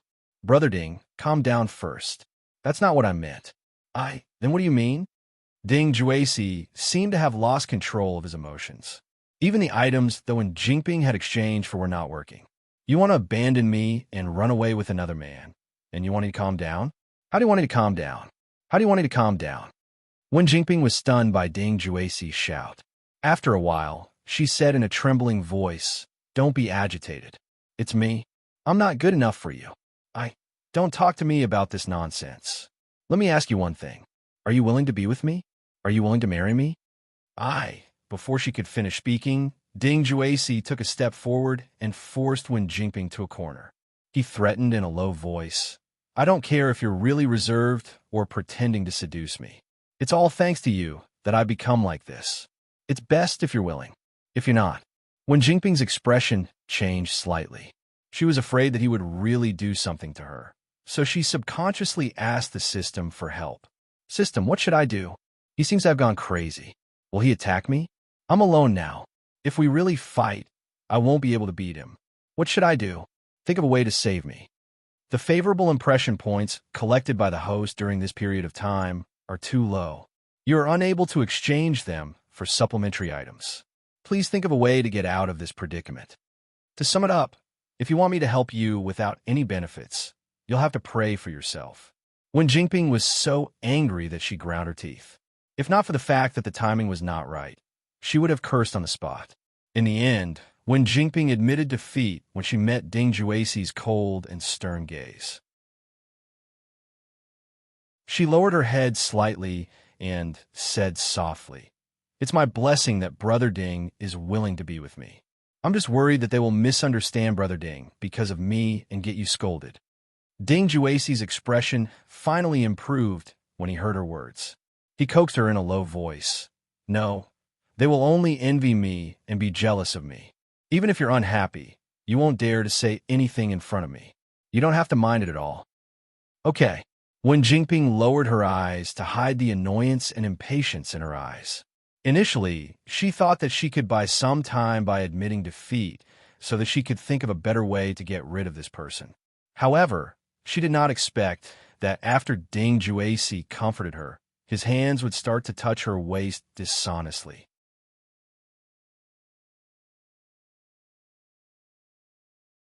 Chapter 1072. Wen Jingping was shocked. She instantly understood what he wanted to do, and she felt terrible. As if to further confirm her guess, before she could think of a reason, the sharp mechanical voice sounded again. Warning, warning. It has been detected that the male supporting character, Ding Juesi, who has already conquered the male supporting character, has thoughts of crossing the line with the host. Host, please think of a way to stay away from the male supporting character as soon as possible to avoid irreversible consequences. When Jingping bit her lip, it was easy for him to say, if she could run away, she would have done so long ago. Why would she wait until now to pretend to be a snake with this disgusting man? Little Ping. Ding Juesi did not notice the pure disgust in Wen Jingping's eyes. He lowered his head and moved closer to Wen Jingping's ear. His breath landed on the side of her neck. His rapid and hot breath gave Wen Jingping goosebumps all over her body.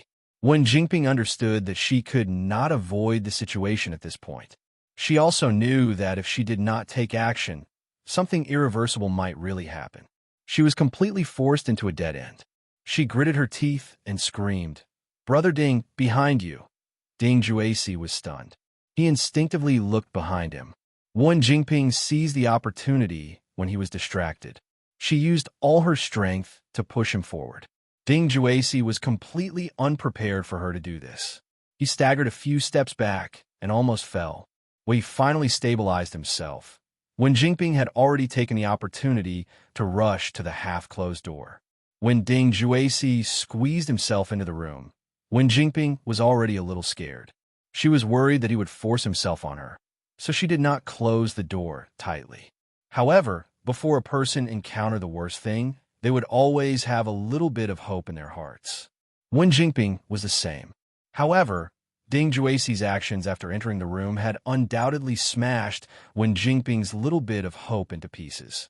She did not expect Ding Juesi to be as obedient and selfless to her as before. She only wanted to cut ties with this person as soon as possible and have no contact with him. Wen Jingping had just opened the iron door when Ding Juesi reacted. He quickly rushed to her, grabbed her hair, and pulled her back. Wen Jingping had just taken a step out of the door when he pulled her back. It was so painful that she almost cried. Seeing that she was about to be pulled back into the room, she quickly grabbed the iron door at the side with both hands. She struggled and screamed, "Help! Murder! Help! Someone! Help! Help! Help!" The house that Wen Jingping's rented was especially remote and simple and crude. It was not an exaggeration to say that even if you farted in the house, the people next door would be able to hear it.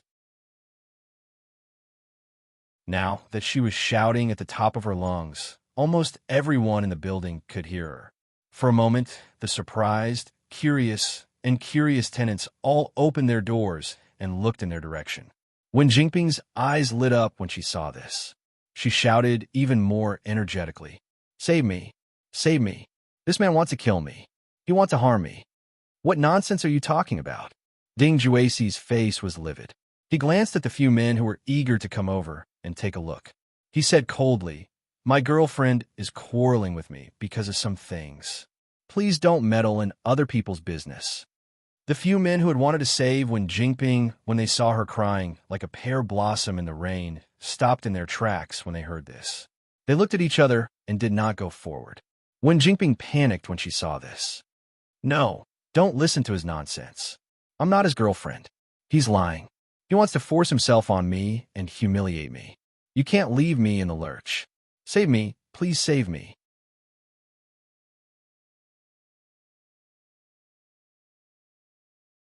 Chapter 1073. Perhaps it was because Wen Jingping's appearance was too miserable, or perhaps it was because her cries for help were too shrill. It was easy for people to sympathize with the weaker party. They originally thought that this was a matter between the two of them, and that it was inconvenient for them to interfere. However, after her wailing, they couldn't help but feel some compassion. Could it be that the man is really lying? How can a relationship between a couple end up like this? That's not necessarily true. You have a good temper, but you don't know how fierce a person with a bad temper can be. Previously, my relative had a friend who was like this. He was unreasonable at home and bowed to others outside. When he returned home, he hit his wife. He hit her until every part of her body was intact. It was terrible. Yes. I have a classmate who married a man who was also like this. He didn't have any ability and liked to gamble. If he encountered something outside that didn't go his way, he would hit his wife when he returned home. It's so scary. So it's really possible that they're a couple? Then why don't we just ignore it? You're wrong.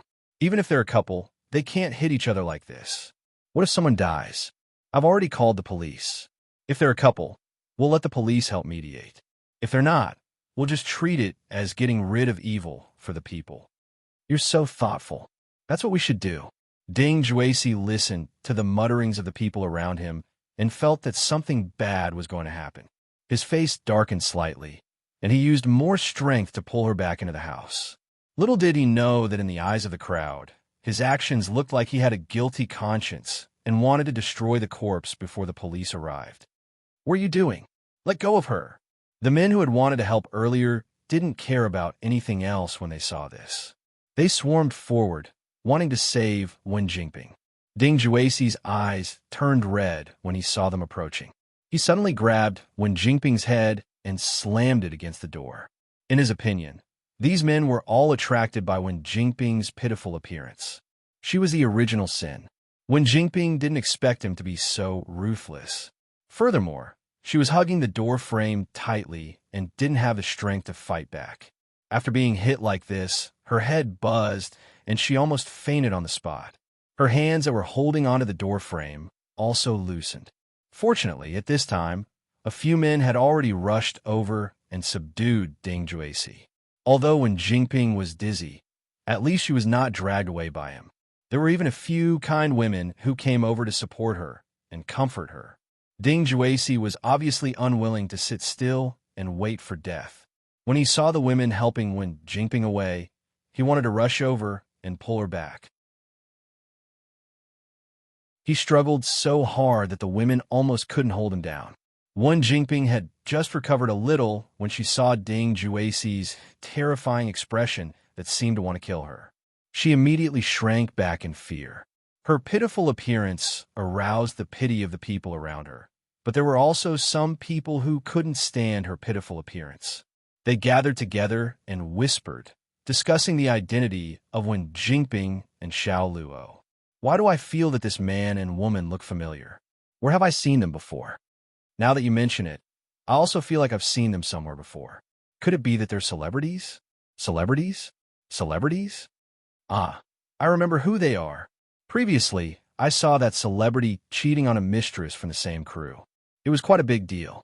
When Wen Jingping and the furious Ding Juecy heard this, they froze at the same time.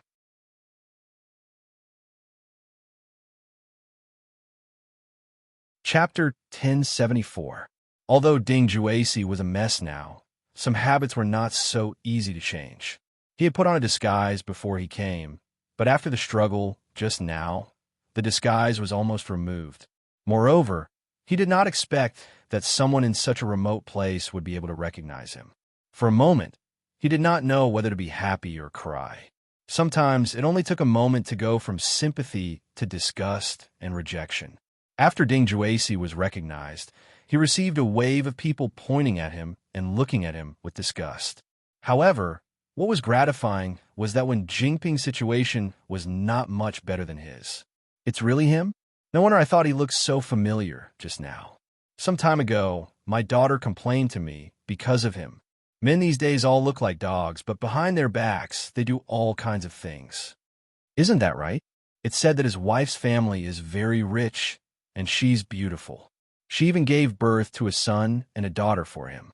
A son and a daughter make up the word good, but he's still fooling around outside. You say these dogmen are really too much. Their wives are beautiful and capable. They have both children, and their families are harmonious. Why can't they think about it and look for women outside? Who knows? There are always so many reasons for men to cheat. To put it bluntly, it's nothing more than living a stable life for a long time and wanting some excitement. After seeing his wife for a long time, he wants to change his taste. It's best if it's someone young and beautiful who's completely different from his wife's personality. Young and beautiful? Sai, do you think this woman could be the mistress? As they talked, the topic inevitably turned to Wen Jingping.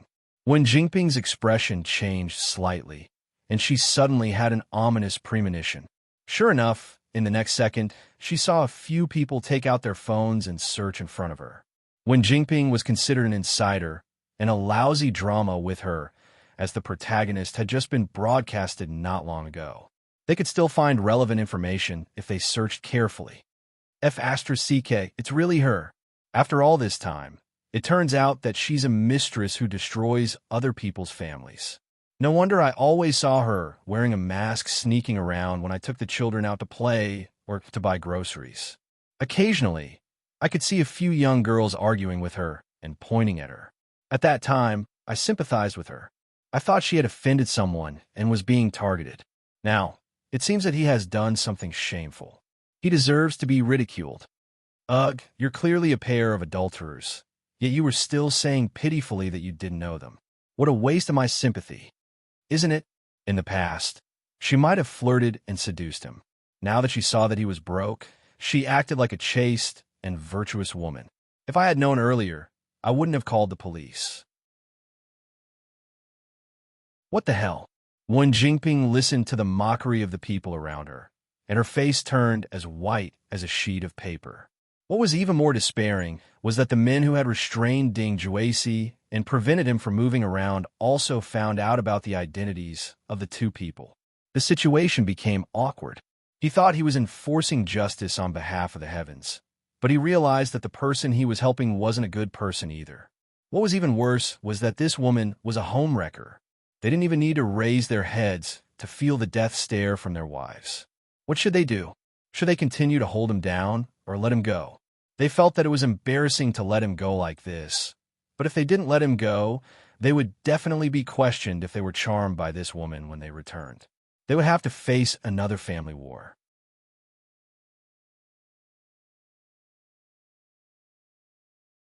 Chapter 1075. Between a husband and wife battle and losing face, the few of them rationally chose the latter. They looked at each other and released Ding Juesi at the same time. Wen Jingping's face turned pale when she saw this scene. She struggled to get up and wanted to run, but she realized that there was nowhere for her to run. Fortunately, the previous call to the police was still very useful. Ding Juesi had just regained his freedom, and before he could do anything to Wen Jingping, the police arrived. After a brief understanding of the situation, the two of them were taken away. Wen Jingping was relieved when she was taken away. Whether it was an affair or a mistress, it was all a moral issue. However, Ding Juesi had made a move on her and even tried to force her. In a way, it was already illegal. With so many people around, he wouldn't have the chance to make a move on her. That was indeed the case. After Wen Jingping finished her statement at the police station, she left first. Ding Juesi, on the other hand, was temporarily detained for trespassing, injuring people, and intending to commit indecent acts on the victim. If no one came to bail him out, he would probably have to stay in jail for a while. Wen Jingping heaved a sigh of relief when she came out, but she didn't let her guard down. She knew very well that after today, she and Ding Juesi would completely fall out. It was fine if Ding Juesi couldn't come out, but once he came out, he would definitely find trouble with her. Although he was in a mess now, he could still kill Wen Jingping. What should I do now? Your props are no longer effective against him. When he comes out, he will definitely think of a way to kill me, or even get someone to humiliate me. I can't just sit and wait for death. I definitely can't just sit and wait for death. The system saw that she was flustered and kindly reminded her. The only way for the host now is to find yourself a backer who is more powerful than Ding Juesi and can protect the host from him. That's easy for you to say. Do you think I haven't thought about it? But how can you find a backer just because you want to? I can't count on Ji Hong anymore. Where do you want to find a backer that I can rely on now? Isn't there a ready-made one in front of you? Wen Jingping narrowed her eyes and asked excitedly, Who is it? The world's male lead.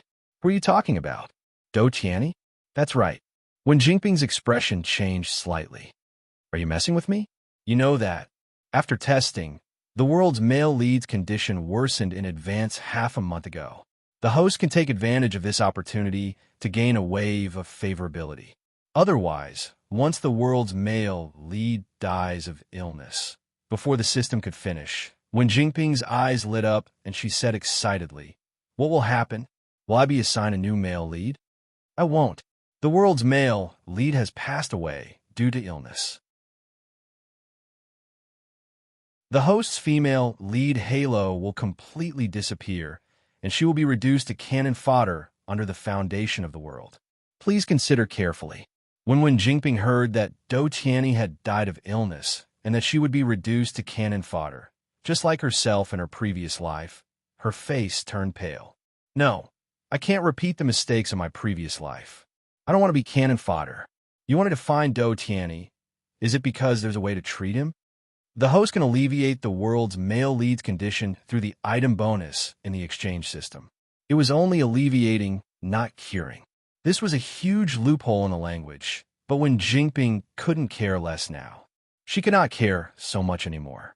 She urgently needed a life-saving straw, and this straw was most likely Do Tianyi.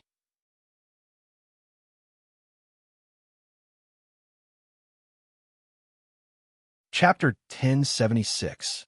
Sui Yin would never have thought that after such a twist of fate, when Jinping would still be sent back to Do Tiany's side. After the scar removal ointment in the medicinal cuisine house became famous in the entertainment industry, investors came to the door one after another, wanting to cooperate with them. In addition, more and more people wanted to dig out the owner of this restaurant with different purposes.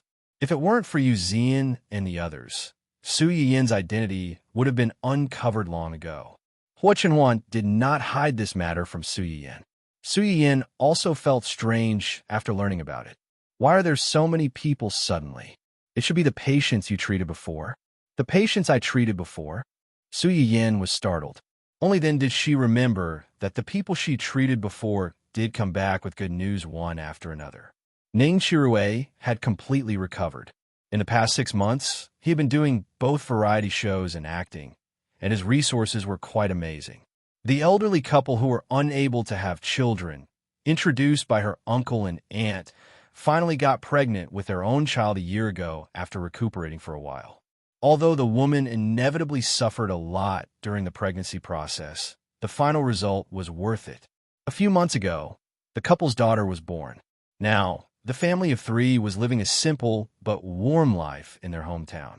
In addition, old Master Jiang, who had helped Hua Chenhuan take back the Hua Corporation from Hua Qihan's hands, came to visit in person a few days ago with Jiang Qingrun, who could finally walk upright, and his little grandson.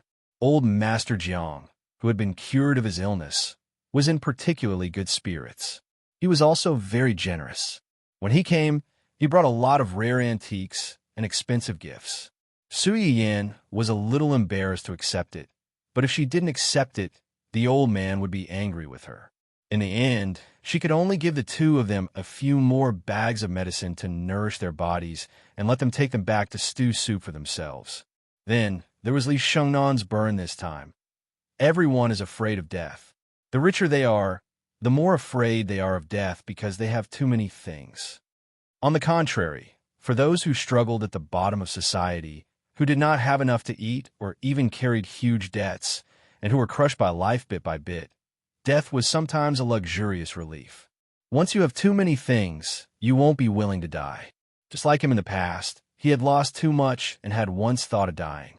However, when he obtained something that was originally out of his reach and obtained the stable and happy life he had now, the word death no longer appeared in his future plans. But fate is fair in some ways.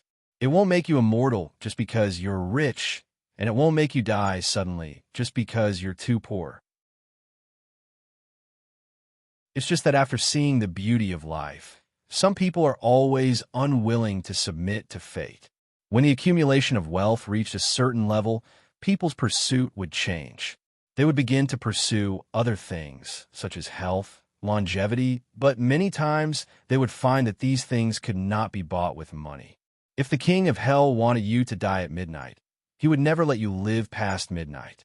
Even if you were worth billions in the face of disease, this money might not be able to buy you an extra day or an extra hour. At this time, the people who could help them snatch life from the hands of the Grim Reaper undoubtedly became the focus of everyone's attention. Su Yin met Hua Chenhuan's gaze and immediately saw through his inner thoughts. Are you worried?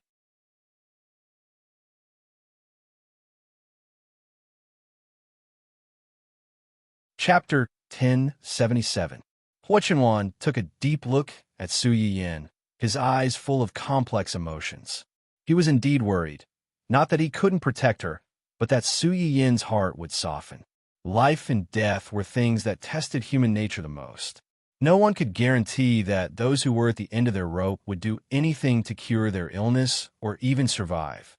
When that time came, some people wouldn't care about your ability or whether you really couldn't do anything about their illness. If they couldn't cure you, they would drag you down with them.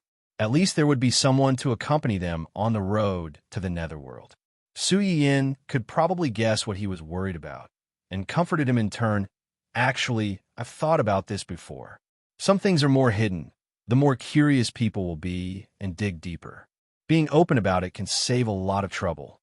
In the past 2 years, Su Yin had gradually exchanged all the Chinese medicinal herbs that he could exchange for and handed them over to the Research Institute and the company under him for safekeeping and planning. Previously, the pharmaceutical cram school at a university was held once or twice a week, other than the period when she was pregnant, which was why she didn't continue to attend classes because her body was heavy. It turned out that these highly educated intellectuals with real talent were much more powerful than Su Yiyin, who had become a half-baked person with a cheat code. In the beginning, these people were still ignorant and were more curious than serious about the things that Su Yiyin said. Later, these people gradually realized the value of these things, and also understood why Yi Qiliang and the others were so excited and lost their composure. Many people's mentality also changed. They no longer looked at the lessons with a novel perspective, but they really wanted to absorb the knowledge and use it to help those who really needed help. Now, many people in the class could draw inferences from Su Yiyin's lessons. Occasionally, the questions that they raised could stop Su Yiyin. In another 1 or 2 years, Su Yiyin probably wouldn't have anything to teach them. He just needed to throw the books in front of them, and they would know how to learn by themselves. I have good things in my hands. Those who want to ask me for help know this. The people in the Research Institute know this, and the higher-ups know even more. Because of this, they won't let me get hurt. An ordinary man was innocent, but treasuring a jade ring would arouse the envy of others. This was indeed an unchanging truth. However, this kind of situation usually only happened when the person with the jade ring had not truly grown up. If this had happened when she had just started streaming, Su Yiyin might have been a little worried, but now, instead of worrying about this, why don't you think about what gift you should give to please your mother-in-law on her birthday in 2 days? It was indeed Cheng Xiuqin's birthday in 2 days, but it wasn't on the same date. Moreover, the Cheng family had just had an accident. Although it was scary but not dangerous, everyone still had some lingering fears in their hearts, so they weren't in the mood to celebrate. Mr. Su was thinking about asking Su Yiyin to bring her husband and children home for a meal on his wife's birthday. That way, the whole family would be safe and reunited. This was more valuable than any gift. As expected, Hua Qinhuan's attention was diverted. Her eyes flashed slightly, and she asked with a smile, "Then what do you think I should give to my mother-in-law to please her?" Su Yiyin raised his eyebrows and pretended to be reserved. "You're asking me your own problem? You're your mother-in-law's most beloved daughter. Naturally, you know her best. When it comes to giving a gift, whether it's expensive or not is one thing. It has to be delivered to her heart. In our family, you're the one who knows what your mother-in-law likes the most."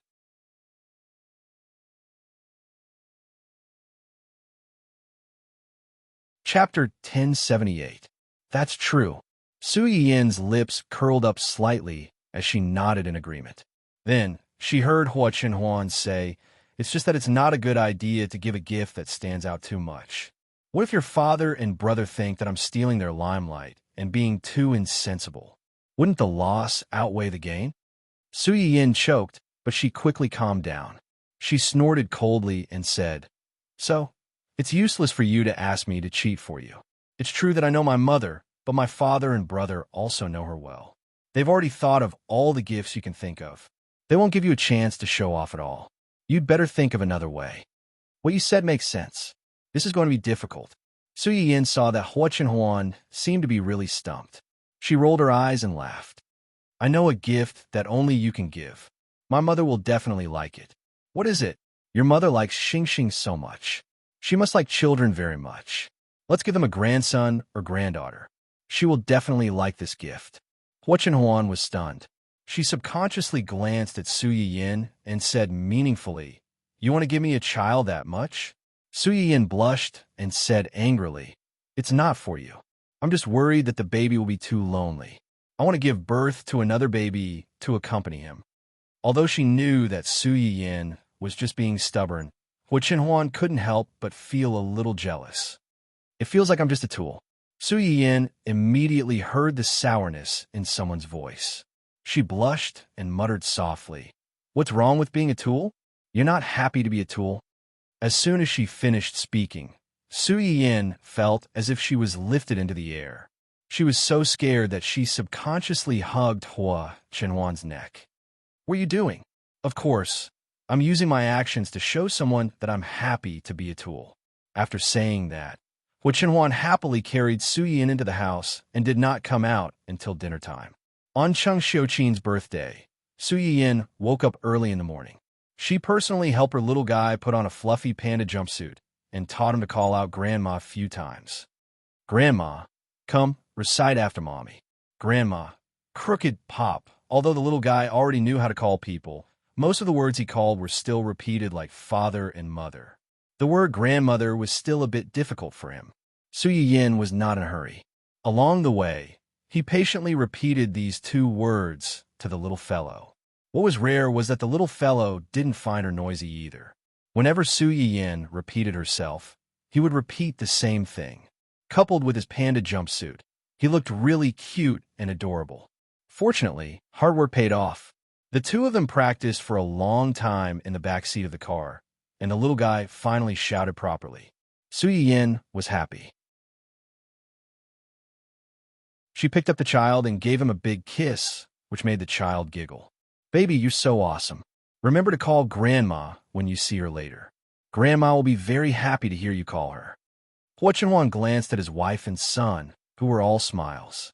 He mischievously reached out and pinched his son's chubby cheeks. He pinched his son's little mouth, making him look cute and pitiful at the same time. It took you so long to learn. You're so stupid. After that, he pinched his son's little face a few more times before letting go. The little fellow was unexpectedly pinched and ridiculed. As soon as he was free, he hurriedly got into his mother's arms and blew a bubble at his unreliable scumbag father. To a bad bat.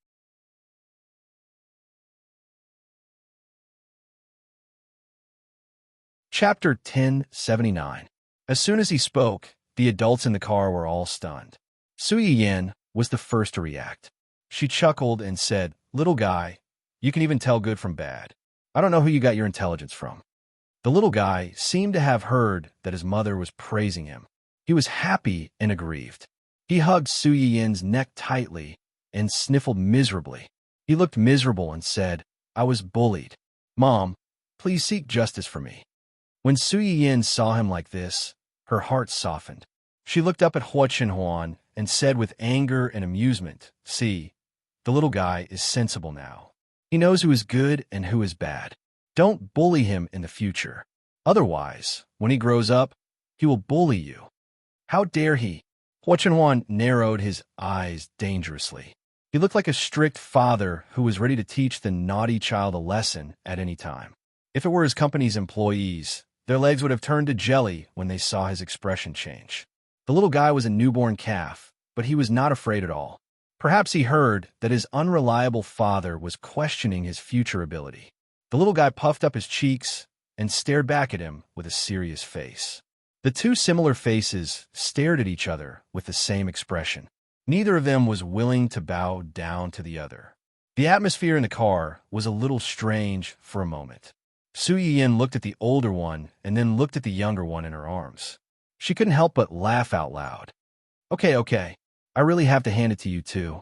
Both father and son have the same bad temper. Do you still want to fight at home in the future?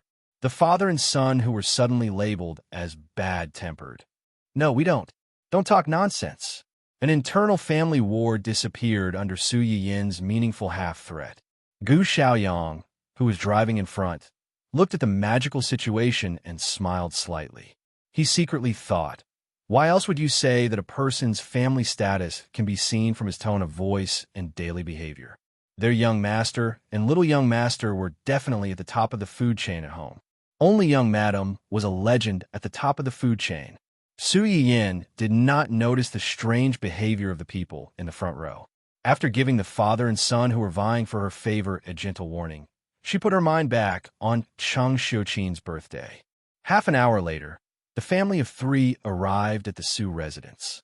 Su Yin's father and a few others were already waiting at the entrance when they received the call. When they saw Su Yin carrying the child down the stairs, they immediately rushed up and snatched the child away from her. That's right, it was robbery. Cheng Xiuqin took advantage of the fact that it was his birthday today to snatch away his precious grandson, intending to monopolize him for the whole day. The little guy didn't disappoint his mother's expectations. As soon as he was carried by Chang Xiuqin, he obediently shouted, Why? Chang Xiuqin didn't realize what he was saying at first. It wasn't until the little guy shouted a second time that he realized that he was calling Grandma. His eyes lit up and he said happily, Grandma. He's calling Grandma. Io, Grandma's little sweetheart knows how to call Grandma. Look, our little Xing Xing knows how to call Grandma. He's so smart. While showing off, Chang Xiuqin excitedly gave the baby one kiss after another. On the other hand, Mr. Su and Brother Su were so jealous that they turned into lemons. It was bad enough that they didn't get to hold their little grandson, little nephew, but they also had to face this enviable show-off. So what if he was the birthday girl? Why didn't they think of doing this on their birthday? Now that they thought about it, they had missed out on 100 million yuan.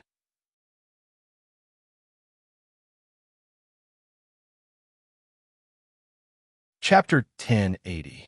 The father and son were jealous and regretful.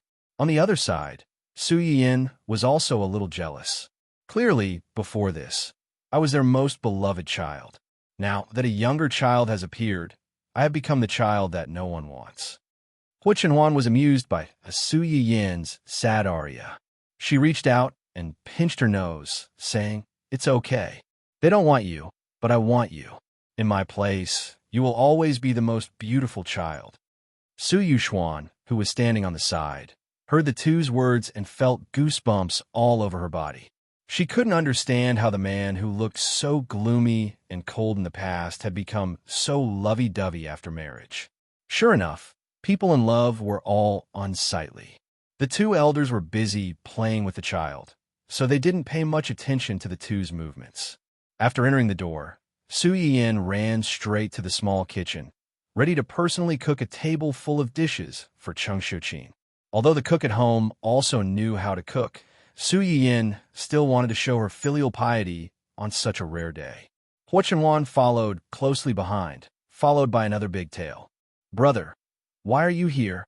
Su Yiyin looked at Su Yuxuan, who followed Hu Chenhuan into the kitchen with a blank face. Su Yuxuan touched his nose. Of course, he couldn't directly say that he came to find them to relieve his boredom, because he couldn't compete with the two elders. I saw that you were about to enter the kitchen, so I wanted to see if there was anything I could help with. I don't have anything to do here. Hu Chenhuan alone is enough to help. Brother, you should go back to the living room to accompany Mom and Dad. Su Yuxuan originally just wanted to come over to make up the numbers. Now that he was chased away by his sister, he became enthusiastic. There is strength in numbers. One more person will be more efficient. We can also eat earlier, right? Are you sure you're here to help and not to cause trouble? Su Yiyin looked suspiciously at her inexplicably warm-hearted brother. Then, as if she had thought of something, she smiled and said, There's really no need. There's only so much space in the kitchen. With so many people walking around, it's not crowded at all. Su Yuxuan silently glanced at the large kitchen that could accommodate 5 or 6 people and still have room to spare. He felt that he needed to give a proper name. Unfortunately, before he could say anything, Su Yiyin added, Brother, if you want to be a helper, you should bring a sister-in-law home earlier. When sister-in-law cooks, you can help her by the side. You can stay in the kitchen for as long as you like. I'm sure no one will disturb you. Su Yuxuan? Why do these words sound so wrong to me? Before he could think of a reason, Su Yiyin had already brought Hu Chenhuan into the small kitchen. Su Yuxuan stood alone at the kitchen door for a long time before he realized that his sister was displeased with him for disturbing the couple's private time. She even wanted him to bring a girlfriend who could cook to help her. Did she really think that girls who could cook like her and were especially good at it were everywhere these days? Aya, how infuriating. So what if she had a husband? His cute and obedient sister was clearly not like this in the past. It must be that dog of a man inside who had led her astray. Achoo, Hu Chenhuan's nose itched, and she couldn't help but sneeze. What's wrong? Su Yiyin saw this and immediately came over nervously. Did you catch a cold? Hu Chenhuan grabbed Su Yiyin's hand that was about to touch her forehead. With a smile in her eyes, she glanced at the door meaningfully and said, Someone is probably cursing me in their mind.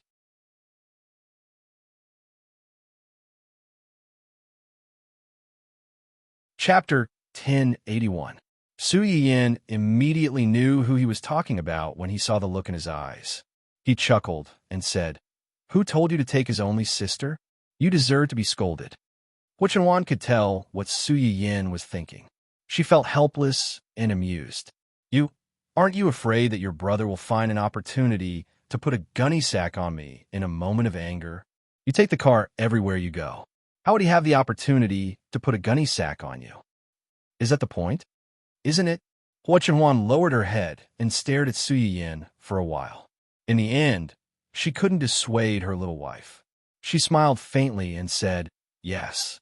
Only then was Su Yiyin satisfied and focused on preparing the ingredients to be used today. Because it was a family, Su Yiyin didn't plan to cook too many rare and time-consuming dishes. Other than the cake and longevity noodles, which were indispensable birthday foods, most of the dishes were home-cooked dishes that leaned toward Chang Xiuqin's taste. The family gathered together and had a good meal. It was no different from every weekend when Hu Chenwan would accompany Su Yiyin back to the Su family to eat with her parents. However, after the meal, there was an additional cake dessert. Wait. Su Yiyin stopped Chang Xiuqin from preparing to cut the cake and reminded him with a smile, "Mom, you haven't made a wish yet." "Make a wish?" Chang Xiuqin was slightly startled, but then he couldn't help but laugh. "I'm not like you young people. Why do you need to make these fancy things? What does this have to do with whether I'm young or not? Mom, don't tell me that you have no desires at your age and don't have any wishes." Yin is right. Su Yuxuan also echoed, "Mom, this has nothing to do with your age. You're the birthday girl today.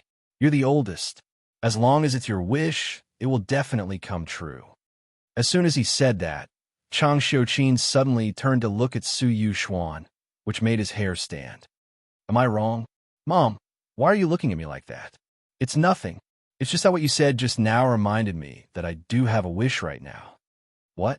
Everyone's attention was instantly focused. Chang Xiuqin's gaze swept over each of them one by one before he smiled faintly and said, "There are still too few people in our family. I won't talk about Yin, but at least he's married and has my precious grandson.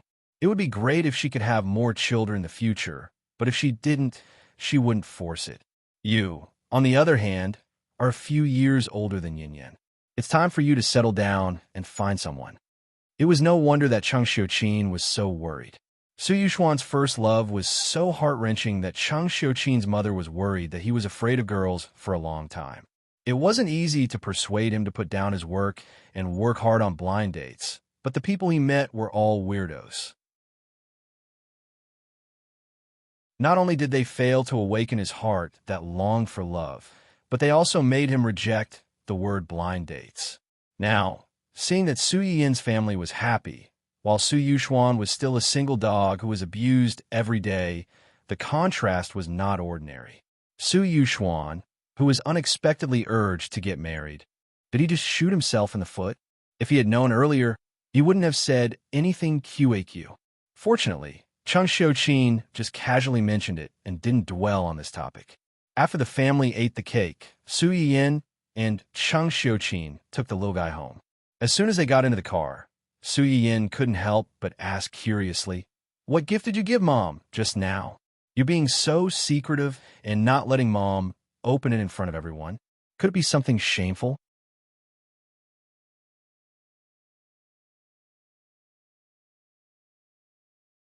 Chapter 1082. Hu Chenhuan seemed to have expected Su Yin to ask this question, so he deliberately kept her in suspense. "It's not something shameful. The reason why I didn't let mother-in-law open it is because I was worried that mother-in-law would refuse." "Huh?" Su Yin blinked. "Borrowed flowers to present Buddha? Borrowed flowers from whom?" "Of course, it's from someone who tried to scheme against mother-in-law's family not long ago." Su Yin was startled and surprised. "You mean Do Tianyi?" "Yes." "What flowers did you borrow from him?" Hu Chenhuan didn't hide anything and said truthfully, "I just gave mother-in-law the shares of Do Tianyi's company." "The shares of Do Tianyi's company?" "Do Tianyi is seriously ill, and the Do group is divided internally, each doing their own thing. Some small shareholders saw that the situation wasn't good, so they secretly sold their scattered shares. Although it's just scattered shares, it's still a considerable amount. A starving camel is still bigger than a horse. Whether mother-in-law keeps it or sells it, it's a good investment. The most important thing is that mother-in-law should be able to vent her anger a little by getting these things. Su Yiyin roughly understood Hua Chunwan's intentions after hearing his words. Do Tianyi bribed the internal employees of her uncle's company and urged Song Yinyuan to do some small tricks behind his back. Wasn't it the idea of taking advantage of the panic of the shareholders, the internal employees, and even the board of directors when they sold their shares at a low price to take advantage of the loopholes and effortlessly take over her uncle's company? Now his scheme failed and he was punished. He really deserved it. Do Tianyi is scheming and vengeful. But no matter how scheming he is, it's useless if he doesn't have a healthy body. Hua Chenhuan raised his eyebrows and said in a low voice, "Pity him." Su Yiyin shook his head. There must be something hateful about a pitiful person. I'm not a saint who would sympathize with a pervert who schemed against me and my family. Hua Chenhuan's complexion improved a little. She held Su Yiyin's slightly cold hand and comforted her. Don't worry. He won't have a chance to plot against you and your family again. Yes, Xiao Budian, who was in Su Yiyin's embrace, seemed to have noticed the strange atmosphere in the car. He suddenly raised his head and called out a few times, trying to attract the attention of the two people.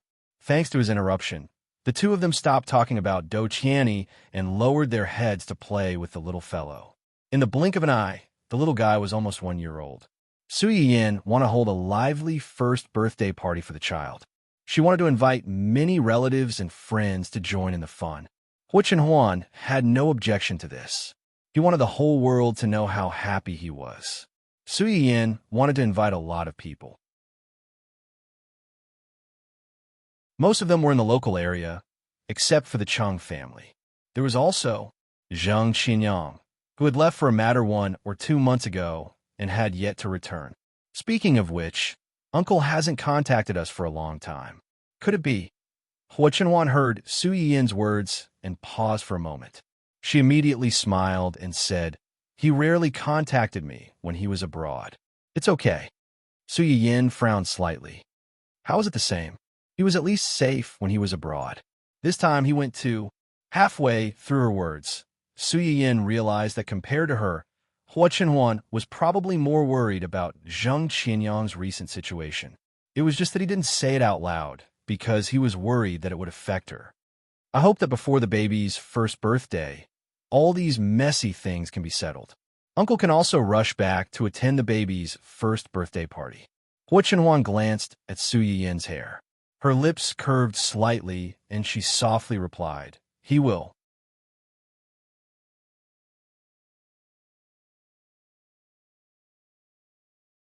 Chapter 1083. As soon as Hua Chenhuan finished speaking, the little boy raised his hand and cried out happily, "Oh, Hua Mama!"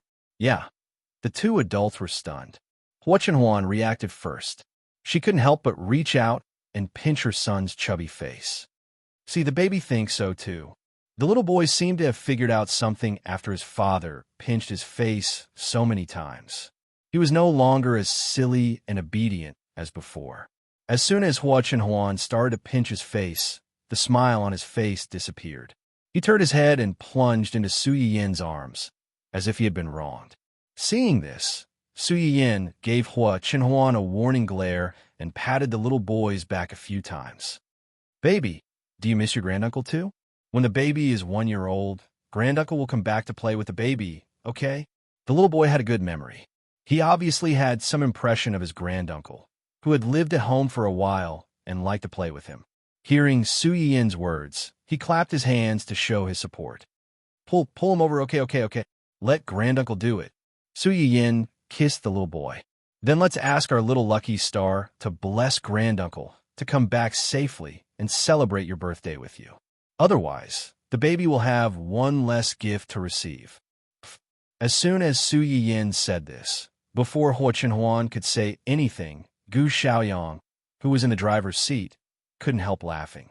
If Mr. Zheng knew that the young madam and the young master missed him so much only because of the gift he hadn't given them, how would he feel? Hua Chenhuan was also amused by his wife's magical thinking. She said, "Granduncle likes the baby so much. He will definitely prepare a very, very big gift for the baby." Zhang Qianyang, who had been warned that he would have to spend a lot of money, was speechless. He was really my nephew. Just as the family was thinking about how to scam Zhang Qianyang when he came back, Hua Chenhuan's phone suddenly rang, breaking the silence in the car. Hua Chenhuan frowned and picked up the phone, but her face darkened after hearing what the person on the other end said. Su Yiyin saw the change in his expression, and his heart jumped. "What happened?" "Nothing." Hua Chenhuan hung up the phone. "There's a small mistake in the company.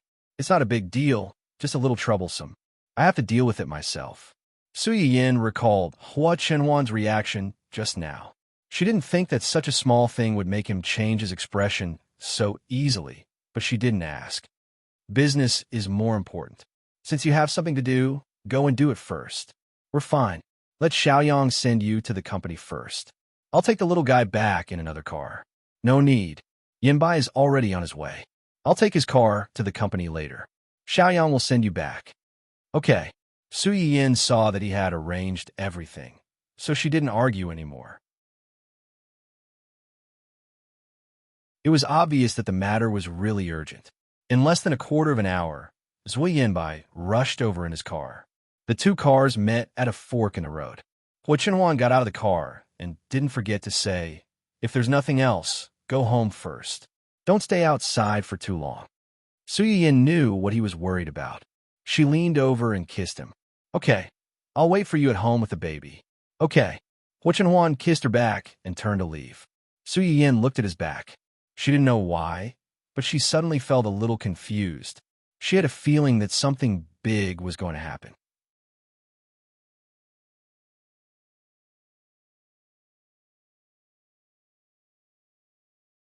Chapter 1084. A woman's sixth sense was a particularly mysterious thing.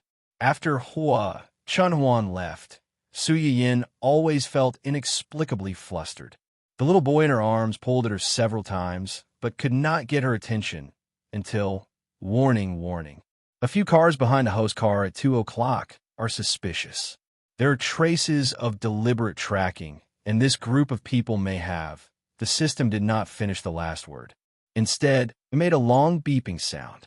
Obviously, it had been censored. What kind of words would be censored? In just 1 or 2 seconds, Su Yiyin had already guessed, and her heart skipped a beat. "System, are you serious?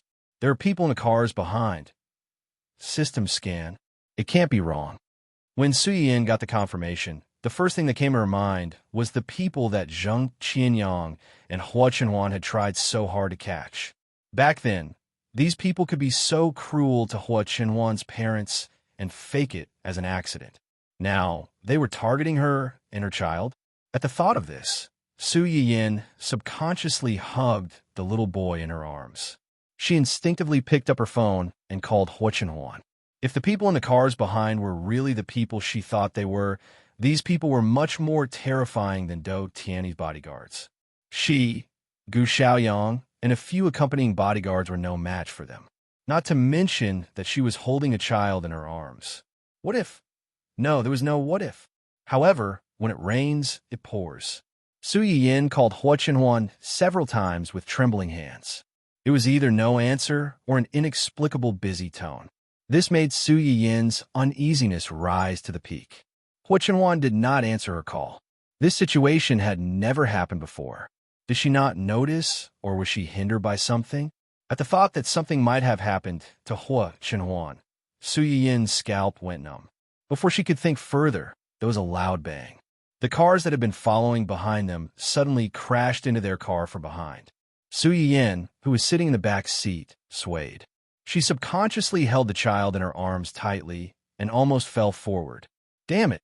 Gu Xiaoyang had also noticed the strange situation behind him. The collision of the car made him even more certain that this group of people did not come with good intentions. After cursing in a low voice, he hurriedly turned his head to look at Su Yiyin and asked with concern, "Young madam, are you and young master hurt?" "I'm fine. How are you?" "I'm fine too. Sit tight and don't worry about anything. I will definitely send you and the young master home safely. Su Yiyin was stunned. She knew that Gu Xiaoyang was going to speed up and try to get rid of the cars behind them. She nodded quickly, considering that those people had weapons in their hands. Su Yin nervously slid down a little with the child in her arms so that the back of the chair could temporarily block them from the sight of the people behind them. There was no doubt that she had foresight in her actions. As if they could see that Gu Xiaoyang wanted to get rid of them, the people in the cars suddenly became angry. They did not care that they were still not far from the downtown area and directly fired a few bullets at their car. Fortunately, Hu Chenhuan had always been concerned about the safety of the family. Several of the family's cars were bulletproof. The bullets from behind did not hurt Su Yiyin and the others. They did not even damage the car's shell. Even so, the sound of the bullets hitting the car still hit the hearts of the two adults in the car. At this moment, the two of them clearly realized that the people chasing them were desperados who really wanted to kill them.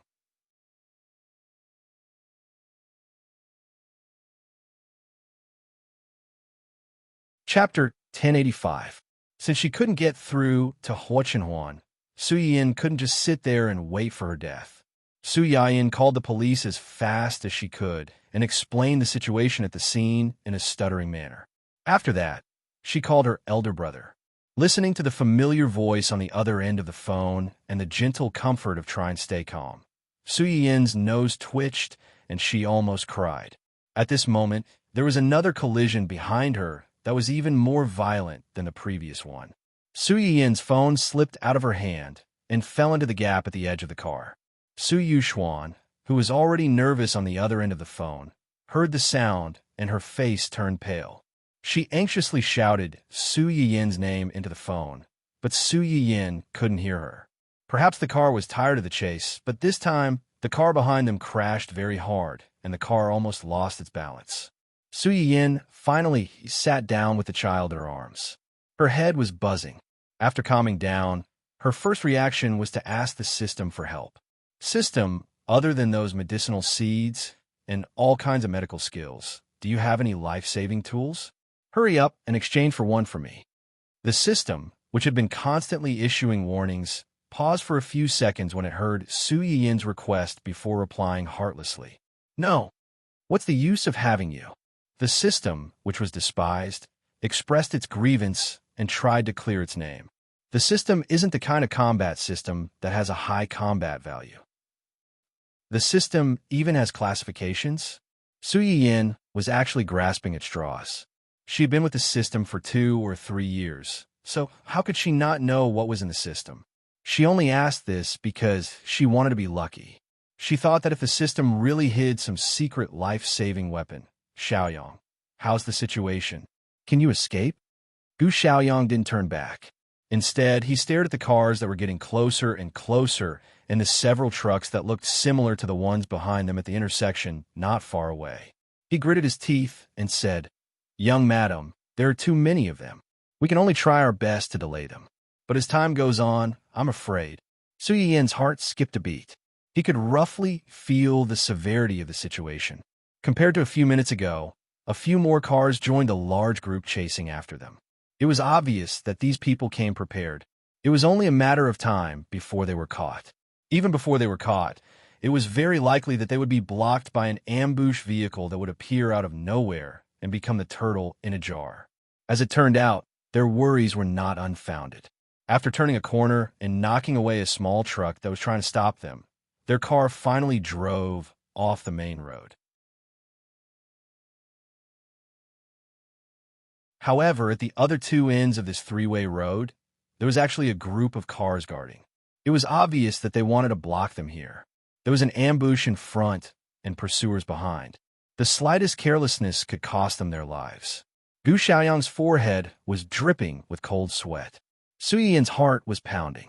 At this critical moment, the system, which had been silent for a long time, suddenly spoke up. "Drive to the right and don't look back." Right? Su Yin subconsciously looked at the cars on the right. Compared to the cars on the left, the cars on the right did look weaker and easier to break through. Although she didn't understand the system's intentions, all she could do now was to trust it. "Xiaoyang, drive to the right. Don't worry about anything else. If they dare to block us, run them over.